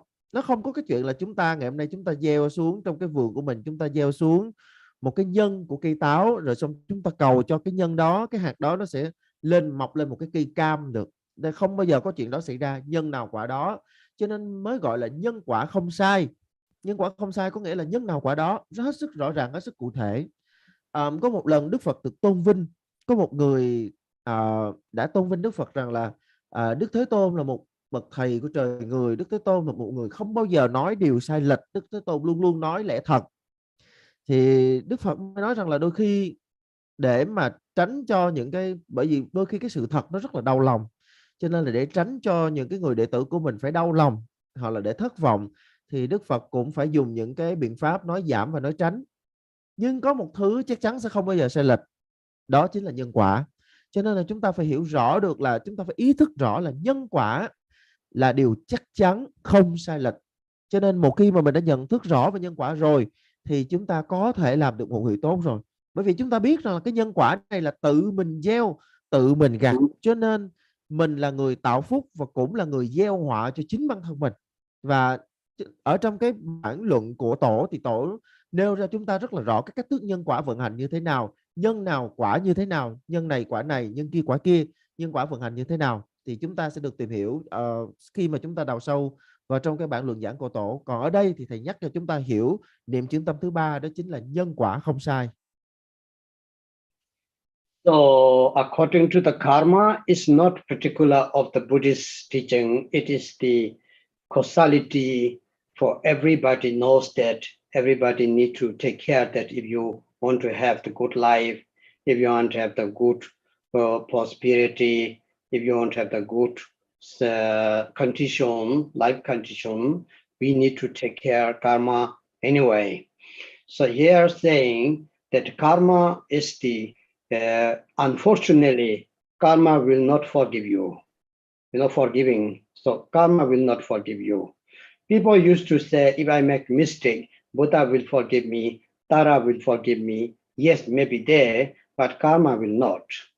There's no way karma will forgive you. This is not way, because karma is the best, law. There's no higher law than karma. No one's above than karma or the causes effect. Understand? So that's why karma, even Rinpoches, lamas, Bodhisattvas, if they mistake, even if they make mistake, they will also have the consequences with the karma. Karma will not say, I will forgive you because you are Rinpoche. I will forgive you because you are holiness, you are imminent, you are vulnerable. No, karma bound to come. So that's why Lord Jigten Sumgong said, if somebody make mistakes or somebody make misdeeds, even though that person is already 10 women, but he or she will have the consequences with the karma. So even she will have need to repay the karma. The karma will not forgive, even is Buddha. Of course, Buddha may not make mistake, but if it happens, karma bound to come. Karma will say, you need to do that. So that's why karma is so important in the entire of Buddhist practice. So be carefully do that. It's very, very nice. Remember, as once I taught, I have seen on very, very Indian men, Indian yogi, guru. He was, I think, 95, 96 years old, and his last birthday, the latest birthday. So somebody asked, what you think nowadays? What is the difference as you were child and now? And he said, I am almost 1 century person, a man which is almost 1 century. So when I was small, he said, it was very good. Those religions and people who believe the karma, they really trust karma. They really believe karma. They always say, no matter if my wife knows or not, no matter if my husband knows or not, no matter my boss or police, they know or not, but I don't make mistake.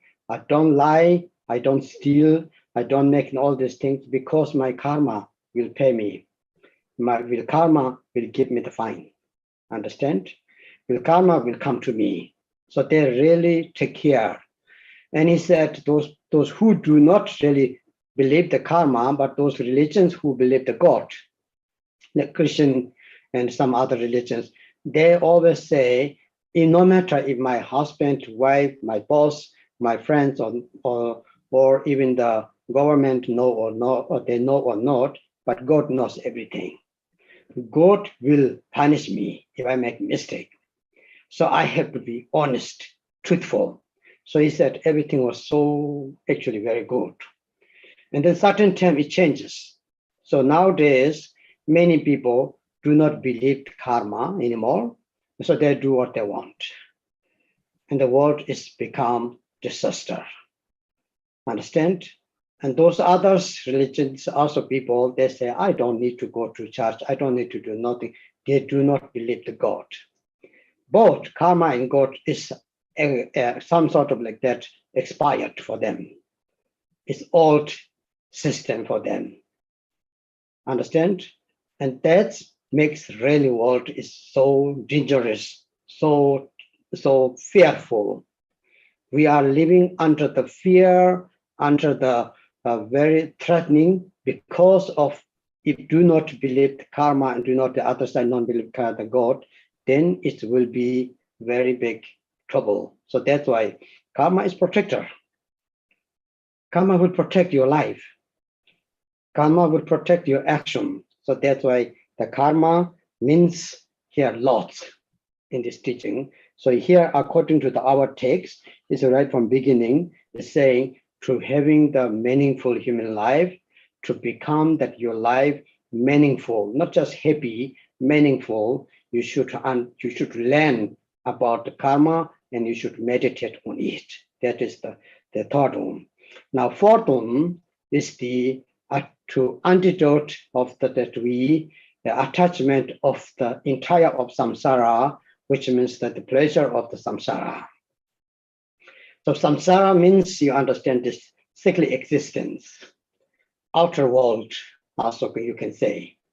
So inner our body, our life was the beginning. The antidote of that is the first time that we said the prejudice of human life is antidote of our own life. Now is the antidote for the pleasures of the outer world, which means in the cyclic existence, the six realms, no matter where you're born, which one, right? So that is then the meditation of the suffering of samsara. So in Tibet language, they call it nyimik, the defect of samsara, the faults of samsara, the negative side of samsara. Samsara means the cyclic existence, that the suffering of samsara, to meditate, to contemplate it, very, very necessary, that you really get slowly restrain your mind and that draw your mind from the attachment of the outer world or the cyclic existence. So that's the method. But the fourth one is the meditation on the suffering of samsara. So here is, of course, the teaching coming slowly. We will not talk everything now. It will explain the suffering in the samsara, the three major sufferings: suffering of changes, suffering of the pervasive. These three will explain here. Do really we want to stay forever in samsara, the cyclic existence here or not? It will really give you some pleasure and happy. Are you really satisfied or not? So it will be very much explained here in according to teaching. So this calls the four common preliminary practice. Today, please do not forget four common view of the Buddhist, four common preliminary practice of the Buddhist. This you must know actually if you really want to become Buddhist. You just not only being here curiosity, you're not just being here your fantasy, you're not just coming here because of you just want to spend some time with the Lama's talk or want to see the Zoom, not like this. You want to learn something. The first thing is the Buddhist, as I said, the four common view, the four cells. The four cells are very, very important. The first one we said today, all the confounded are the improminent. Second one, all the contaminant things are suffering, right? The second one. The third one, we told everything outer, inner, all the phenomena inherently, it by the nature is empty. By the nature, it is emptiness. It is emptiness. And the peace when we achieve is the one we get liberation. Or the nirvana is the only peace. When you're knowing that these four common view, four common cells, and that is the very important to write down these four. If somebody asks you, if you practice Buddhist, especially Tibet Buddhist, what did you learn? At least that you're knowing that. This is very necessary. If you're saying, I know Tara mantra, I know medicine Buddha mantra, I know Om Mani Padme Hum, this now become modern world. It's become sort of like, it's become sort of like they're just for entertainment, understand? So it's become the entertainment if they said, let's play Tara mantra, then having tea, then having their party sometimes, even some countries, they do party, they do dance with the mantra nowadays. Singing mantra is called, healing mantra is called. I don't know, in the early time, there is no such things. But if you're knowing that four common views, the four cells of the Buddhist, that's very, very nice. Now, the second one, the four common preliminary practice, the four common preparation practice in order to become real Buddhist, not just to, spending time, not just to pretending us to be Buddhist, not like that, but you really want to do the Fivefold Mahamudra is the essential teaching. This is really the essence of the Dharma. How should really drop into the Dharma, how to practice that. And to do that, you need to have the four common preliminary practice. You need to meditate to know that. First one, everybody knows, right? Notice that the difficult to found precious human life, is the antidote of attachment in this very single lifetime within our life, our own body. Understand? So this is very, very important. Second one is the impermanent, which is the antidote of the laziness, indolence, postponing. Understand that? So then the third one was to become a good human being, meaningful human being, to become good practitioner, to become honest, to having understanding the karma, the causes and effect, every single thing, believing that, understanding that. And then third one, the fourth one is the very important here also, to renunciation, the renunciation from the samsara, to renounce the world, the worldly world, the cyclic existence.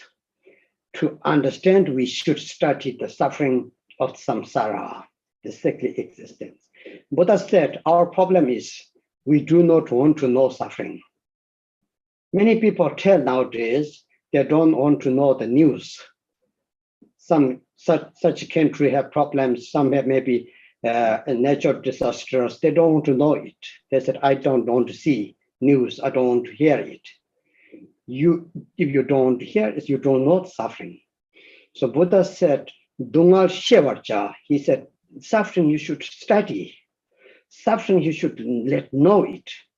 Suffering you need to know, you need to study it. You have to really knowing that.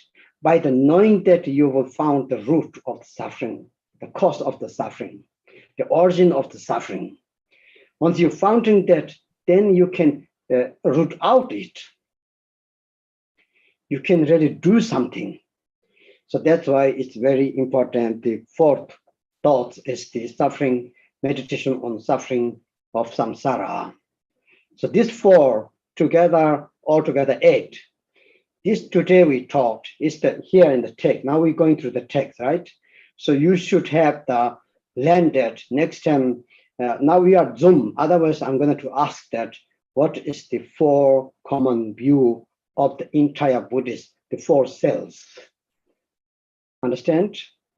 Tawakata Chakyashi, Tibet called the 4 mutra of the common views. Mutra means cells, sealed. You are sealed by these kind of things.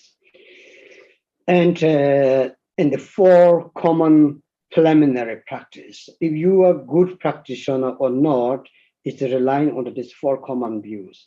We do not do that. I know many my Dharma friends, they always say, I do today this God, Makala, Yamantaka, Kalachakra, whatever. They don't write, I did today an hour long, 1 hour, the 4 preliminary practice, meditation. Very less people say. Nobody for almost not asking, I want to go to retreat, the 4 common preliminary practice. It would be very wonderful, isn't it? Your mind will be changed.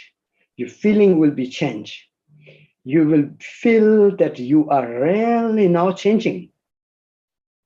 Really less anger, less attachment, less fear, less stress. You will really feel that, I tell you honestly. It's the method to become stabilized mind. It's method to become clear into your meditation, to renounce from the samsara, the cyclic existence. It's such a wonderful meditation, but we think it's too low for us, right? So that's why in this teaching, Lord Jigten Sumgong said, we think profound is the Mahamudra, Dzogchen, Naro Yoga, Chakasambara, Varahi. But Jigten Sumgong said, for me, the preliminary practice, the preparation practice, preliminary practice is the more profound than the actual Dharma practice, the actual practice, understand? So this is very profound. It is the alphabet.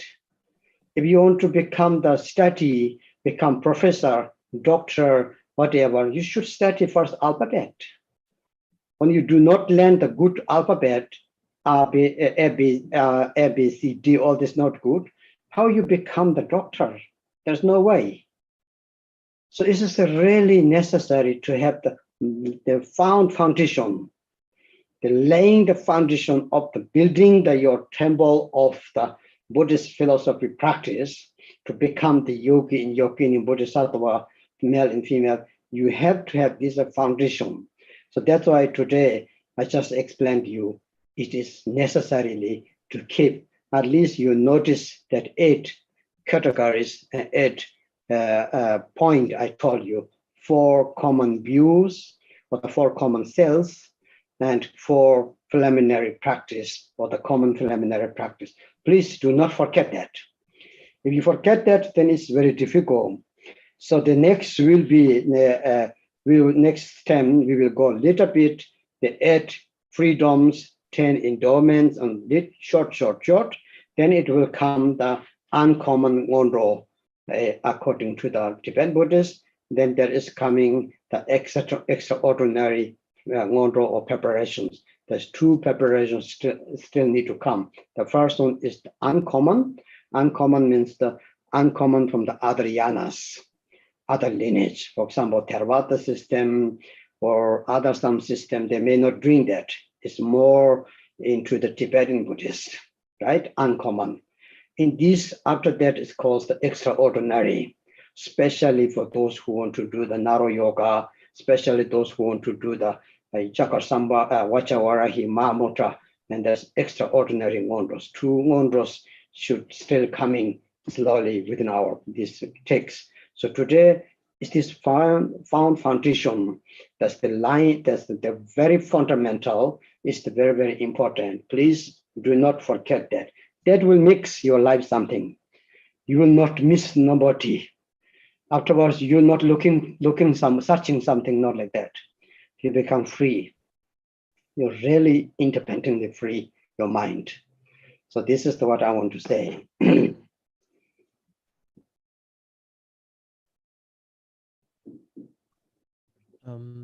Khi mà chúng ta nói về nhân quả thì nhân quả không phải là tài sản riêng của Phật giáo, mà là một cái quy luật tự nhiên mà Đức Từ Phụ Thích Ca Mâu Ni đã nhìn ra. Và nếu như mà chúng ta muốn được an lạc thì trong cái việc mà đối với là cái nhận thức về nhân quả, chúng ta cần phải đào sâu, phải chú tâm và phải thận trọng. Nhân quả nó không có thương lượng được, và nhân quả cũng không có sự tha thứ. Nếu như chúng ta làm điều gì đó sai với Đức Phật thì chúng ta có thể đến trước Đức Phật và chúng ta sám hối lỗi lầm, chúng ta mong Phật hãy bỏ qua, hãy thứ tha cho chúng ta. Hoặc là chúng ta làm điều gì đó sai với Đức Tara, chúng ta cũng có thể đến, chúng ta thỉnh cầu làm chứng, thỉnh cầu chứng minh, thỉnh cầu rồi chúng ta xin lỗi, thì Đức Phật và Đức Tara có thể bỏ qua cho mình. Nhưng mà nhân quả thì không có chuyện đó. Chúng ta có thể khẳng định là không có gì cao hơn nhân quả. Chúng ta đừng bao giờ nghĩ rằng là các vị Rinpoche, các vị Lama thì các vị đã là những cái chúng ta gọi là chư tôn đức rồi, chư tôn đức rồi, những cái vị mà đạo cao đức trọng rồi thì các vị muốn làm gì thì làm. Không có chuyện đó đâu, không có chuyện đó. Kể cả là Rinpoche, kể cả là Lama, kể là pháp chủ hay là phó pháp chủ gì, mà địa vị chúng ta cao bao nhiêu đi chăng nữa mà chúng ta đã làm những cái điều đó không đúng, thì nhân quả nó cũng không có nể nang bất cứ một ai. Để mà minh họa cho điều này thì sư tổ Dịch Tăng Simgen có một lần tổ nói là nếu như một bậc Bồ Tát đã trụ ở thập địa, tức là địa thứ 10, mà làm điều sai quấy, làm điều ác, thì quả báo cũng chẳng bỏ sót. Điều này không có nghĩa rằng là một Bồ Tát ở thập địa thì các ngài sẽ là những người làm ác, bởi vì thực ra một vị Bồ Tát mà đã trụ ở thập địa thì gần như là ngài đã là một vị Phật rồi. Ngài không, gần như là cái việc mà ngài làm ác hay là làm điều sai quấy nó bất khả thi. Nhưng mà cái lời dạy này của tổ nó khẳng định cho chúng ta rằng là nhân quả không có nể nang bất cứ một ai, và nhân quả cũng không bao giờ sai lệch. Cho nên là chúng ta phải ý thức được điều này và phải hết sức thận trọng. Thầy có từng biết một vị đạo sư người Ấn, một vị thầy của bên Ấn giáo, thì vị này đã là lúc đó là 95, 96 tuổi rồi. Thì có một cái người mới hỏi cái vị thầy này là thầy thấy mọi thứ ngày nay như thế nào so với cái khoảng thời gian mà thọ ấu thơ của thầy. Thì cái vị đạo sư này nói rằng là tôi đã sống gần 1 thế kỷ rồi, và tôi có thể khẳng định là hình phạt của thần là điều không thể tránh khỏi. Cho dù có người họ có thể giấu được vợ mình, có thể giấu được chồng mình, có thể giấu được cha mẹ của mình, có thể giấu được anh em của mình, giấu hết người trong thiên hạ, nhưng cũng không giấu được thần. Và thần sẽ trừng phạt không bỏ sót một ai nếu như kẻ đó làm sai. Rất tiếc là ngày nay con người không tin vào thần, cho nên là họ làm không có suy nghĩ, nào biết rằng là một mai thần sẽ tính sổ với từng người bọn họ. Thì đây là cái cách mà người Ấn giáo họ nhìn nhận về cái vấn đề nhân quả. Còn chúng ta là người Phật tử thì chúng ta hiểu rõ đó chính là nhân quả. Có nghĩa là nhân quả không nể nang, không sai lệch, nhân quả là điều chắc chắn. Và chúng ta ý thức được là cặp mắt của nhân quả thì luôn luôn sáng ngời. Đây là cái điểm mà chúng ta phải hết sức đào sâu để chúng ta ý thức rõ về điểm này. Thì niệm đó là niệm chuyển tâm thứ 3, và niệm chuyển tâm thứ 4 đó chính là luân hồi thống khổ. Thì khi mà chúng ta quán chiếu về luân hồi thống khổ thì chúng ta sẽ có thể đối trị được với sự dính mắc vào 6 cõi. Và để mà lìa được dính mắc với đời này thì chúng ta sẽ quán chiếu được thân người quý báu. Và để tránh xa được 6 nẻo luân hồi thì chúng ta sẽ quán chiếu về luân hồi thống khổ. Trong cái luận của tổ thì chúng ta sẽ dần dần chúng ta sẽ được hiểu là luân hồi này thống khổ là như thế nào. Chẳng hạn như là khổ đau thì có bao nhiêu loại. Chẳng hạn như là khổ đau thì có 3 loại, bao gồm khổ khổ, hoại khổ, hành khổ. Thì chúng ta sẽ tìm hiểu về tất cả những điều này. Và khi mà chúng ta đã hiểu về những điều này rồi thì chúng ta sẽ thấy được là tất cả những cái lạc thú trong luân hồi này có thực sự là hạnh phúc hay là không. Tuy nhiên là hôm nay thì thầy sẽ không chưa vội đào sâu, bởi vì cái thầy vẫn đang dạy theo luận của tổ. Thì ở đây tổ đang cho chúng ta cái đại cương, và ngày hôm nay thầy truyền đạt lại cho chúng ta đã nhắc đến ngày hôm nay, đó chính là tứ pháp ấn, và sau đó chính là 4 niệm chuyển tâm. Và đây là những điều mà chúng ta phải đào sâu, chúng ta quán chiếu. Chúng ta không có ở đây bởi vì chúng ta kiểu như là tò mò ham vui, không biết là mọi người học trên Zoom như thế nào. Chúng ta ở đây là vì chánh pháp. Thì ở đây thầy nhắc lại cho chúng ta về tứ pháp ấn, hoặc là chúng ta gọi là 4 điều quán chiếu của người Phật tử. Thì tứ pháp ấn thứ nhất đó chính là các pháp hữu vi là vô thường. Thứ hai, chư pháp nhơ uế là khổ đau. Thứ ba, nhất thiết chư pháp là vô ngã. Và thứ tư, chỉ có niết bàn là cứu cánh. Đây chính là điều mà chúng ta gọi là 4 điều quán chiếu của người Phật tử. Chúng ta có thể tự hào rằng là tôi biết chú của Đức Phật Dược Sư, tôi biết chú của Đức Tara, tôi biết chú Mani. Nhưng mà chúng ta hãy nhìn thử xung quanh chúng ta, những cái điều này ngày nay nó giống như là một món trang sức vậy. Nó kiểu giống như là một cái thứ mà con người họ lấy làm cái niềm vui. Ngày nay thì họ còn phổ nhạc cả chú nữa, kiểu như là không cần phải tụng chú, ngồi đó bật nhạc lên mà nghe vân vân. Nhưng mà thực sự là có mấy ai quan tâm đến những cái điều mà làm nên người con Phật chân chính. Và do đó chúng ta hãy quán chiếu về tứ pháp ấn này. Và nếu như mà chúng ta làm được điều này thì coi như cái việc mà chúng ta tìm hiểu sâu hơn, chúng ta đào sâu hơn về ngũ phần đại ấn, chúng ta có hy vọng. Có nghĩa là chúng ta có thể vào được về ngũ phần đại ấn. Và chúng ta cũng đừng bao giờ quên 4 niệm chuyển tâm. Thứ nhất là để đối trị với dính mắc đời này thì chúng ta sẽ quán chiếu về thân người quý báu. Thứ hai là để đối trị với sự biến trễ và do dự, chúng ta sẽ quán chiếu mọi sự vô thường. Thứ ba là để cho chúng ta có thể sống một cái cuộc đời ý nghĩa, chúng ta là một người tốt, chúng ta là một người tu tốt, một con người tốt, thì chúng ta sẽ quán chiếu về nhân quả không sai. Và thứ tư là để thực sự có thể buông bỏ được, để có thể thực sự tiếp bước được hạnh xuất thế của Đức Thế Tôn, thì chúng ta sẽ quán chiếu luân hồi thống khổ. Thì Đức Phật đã từng nói rằng là cái vấn đề của chúng ta, vấn đề của nhân sinh là chúng ta không chịu hiểu vì sao mình khổ. Bởi vì chúng ta có bao giờ chịu tìm hiểu về khổ đâu. Thì thực sự là như vậy, chúng ta thường tránh né về khổ đau. Tức là mỗi khi mà nghe đến khổ đau là cái kiểu như chúng ta nó tiêu cực quá, tôi không có muốn nghe. Nhưng mà khổ đau thì nó vẫn là khổ đau thôi. Cho dù chúng ta có nghe hay không thì khổ đau vẫn là khổ đau. Trong khi Đức Phật dạy rằng là chúng ta cần phải biết khổ đau là như thế nào. Bởi vì khi mà chúng ta biết khổ đau là như thế nào thì chúng ta mới có thể đào sâu được để thấy được cái nguồn cơn, cái căn nguyên của khổ nằm ở đâu. Và một khi mà đã xác định được cái căn nguyên, cái nguồn cơn của khổ rồi thì chúng ta có thể chặt đứt cái gốc của khổ. Cho nên là 4 niệm chuyển tâm này cùng với lại tứ pháp ấn là 8 trọng điểm mà chúng ta đã được thầy chia sẻ ngày hôm nay. Và thầy mong rằng là chúng ta hãy quán chiếu về 8 điểm này. Nếu như mà học trực tiếp không phải là học qua nền tảng Zoom thì chắc chắn là thầy sẽ truy bài từng người một. Thầy sẽ hỏi tứ pháp ấn là gì, 4 niệm chuyển tâm là gì. Và cái việc mà chúng ta niệm chúng ta tu tốt hay không là chúng ta phải xem là mình có thấm được các điểm này hay không. Nhiều người hay nói là hôm nay tôi làm được lễ này lễ kia, tôi làm được cái lễ Mahakala, tôi lại làm được cái lễ Yamantaka vân vân. Nhưng mà rất hiếm người kể là hôm nay là tôi đã dành 1 tiếng tôi quán chiếu được thân người này quý báu, tôi dành 1 tiếng tôi quán chiếu được nhân quả không sai, vân vân. Mà chúng ta tu là như thế nào? Chúng ta tu là phải giảm sân si, phải giảm về âu sầu, giảm về lo lắng. Thì làm sao mà giảm được? Là bằng cách là chúng ta quán chiếu, chúng ta hiểu rõ được thân người quý báu, hiểu rõ được mọi sự vô thường, hiểu rõ được nhân quả không sai và hiểu rõ được luân hồi thống khổ. Sư tổ Thích Thanh Xuân đã từng nói rằng là chúng ta nghĩ rằng, chúng ta cho rằng là đại thủ ấn, chúng ta cho rằng là nhiếp luân thắng lạc, chúng ta cho rằng là na rô lục pháp hay là kim cang hệ mẫu mới là những pháp tuyệt vời. Nhưng mà đối với ta, những pháp chuyển tâm sơ khởi mới thực sự là cao thâm. Thì tại sao Tổ Lê nói như vậy? Chúng ta thấy đó là điều rất là bình thường thôi. Bây giờ nếu mà mình muốn làm bác sĩ thì đầu tiên là phải học cho xong cái bảng chữ cái chứ. Có cái người nào mà không biết bảng chữ cái là gì mà có thể làm bác sĩ đâu. Thì cũng như vậy, nếu như chúng ta muốn trở thành những bậc hành giả chân chính, những bậc du già sĩ chân chính, muốn làm một vị Bồ Tát chân chính, thì chúng ta phải nắm cho rõ 8 trọng điểm ngày hôm nay. Đó chính là tứ pháp ấn và 4 niệm chuyển tâm.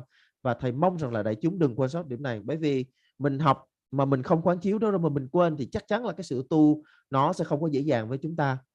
Tuần tới thì thầy sẽ đi vào chi tiết, chẳng hạn như là thân người quý báu thì sẽ có 8 thuận duyên và 10 cái điểm điểm lành, 10 cái điều lành của một cái thân người, thì đó sẽ là những cái điểm nào. Và sau đó khi mà chúng ta đã đi qua những cái pháp gọi là pháp sơ khởi phổ thông thì chúng ta sẽ đi vào các cái pháp gọi là sơ khởi chuyên sâu. Những cái pháp gọi là sơ khởi phổ thông tức là tất cả mọi thừa của Phật giáo, tất cả mọi truyền thống của Phật giáo đều phải kinh qua, đều phải học qua.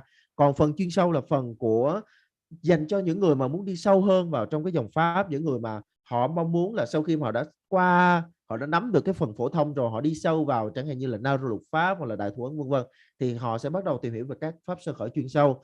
Và thầy nhắc lại một lần nữa, thầy mong rằng là tất cả những 8 cái điểm, 8 trọng điểm ngày hôm nay thầy nhắc chúng ta đừng quên sót.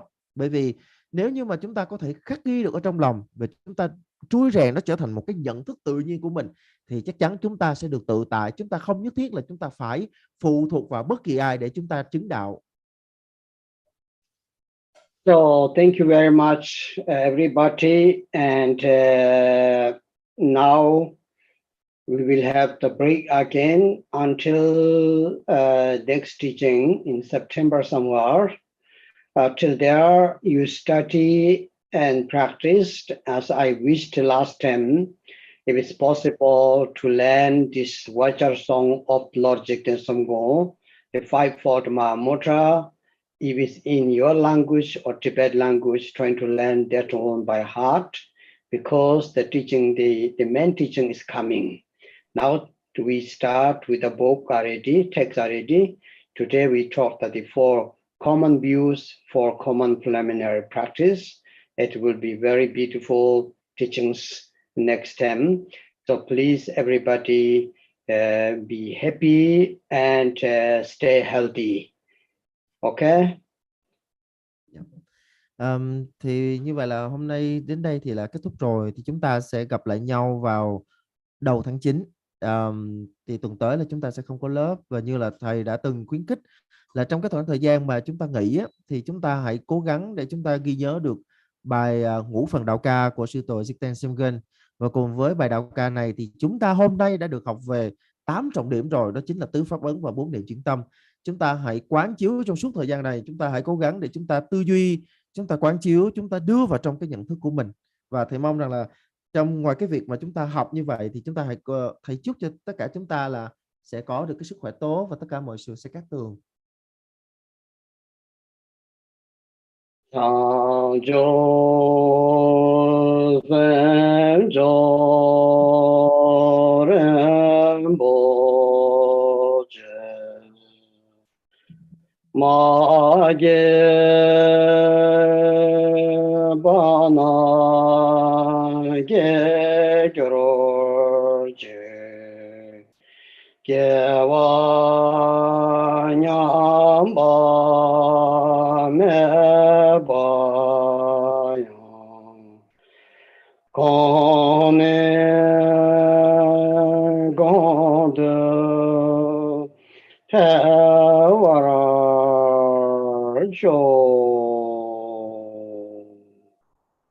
Okay, my dear Dharma friends, that's all today.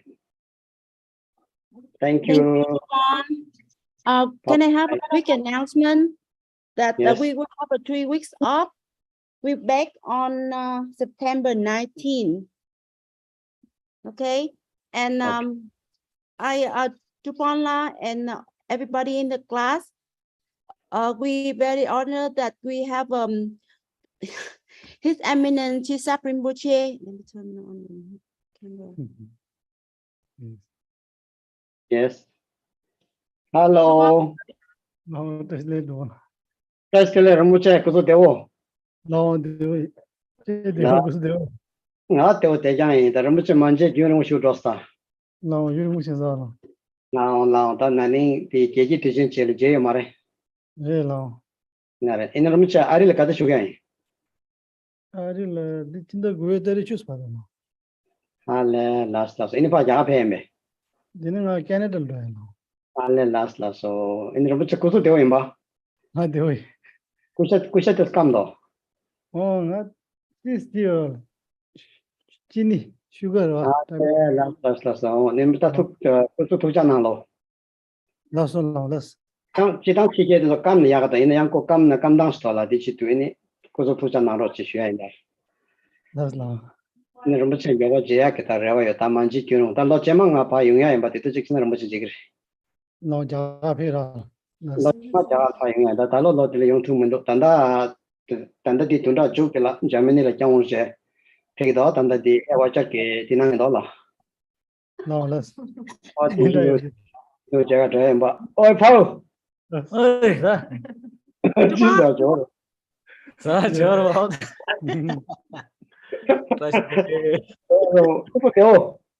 Thiếu thì chứ. I'm made the conjure show true to the. Any Karatana car, Motalive. Không có tờ cái nhau. Any copy and cannot make the repair like though. Đã đến vào lọt rồi, New York thì này North Carolina. Oh, so any Europe, you may. Europe là xong tăng được sao chỉ ra. Yeah, probably there you are. Nhưng mà Any Ramucha Kachi of Shilo. oh yeah. Rồi bây giờ đây Oh, dear, any pay out of number someone Jane Pecos. In Ramucha, go to Puja Naroche, any Naya de Gati. Any Javaja Royo. That's chỗ gì rồi. Oh là số này có số thực ra. Good at setting. Sharing less. And Ina, hello, Hello, Tashitele. Wow, Ina. Ale, Tashitele. Positivo. Not the other John, the Wimbe. นั่นเป็นคนแปลโลจาวาหลักของสายธรรมเรานะครับคนที่อยู่กับท่านกาเชน Bye. I end the meeting. See you. Everybody, ciao. Yeah. Ciao.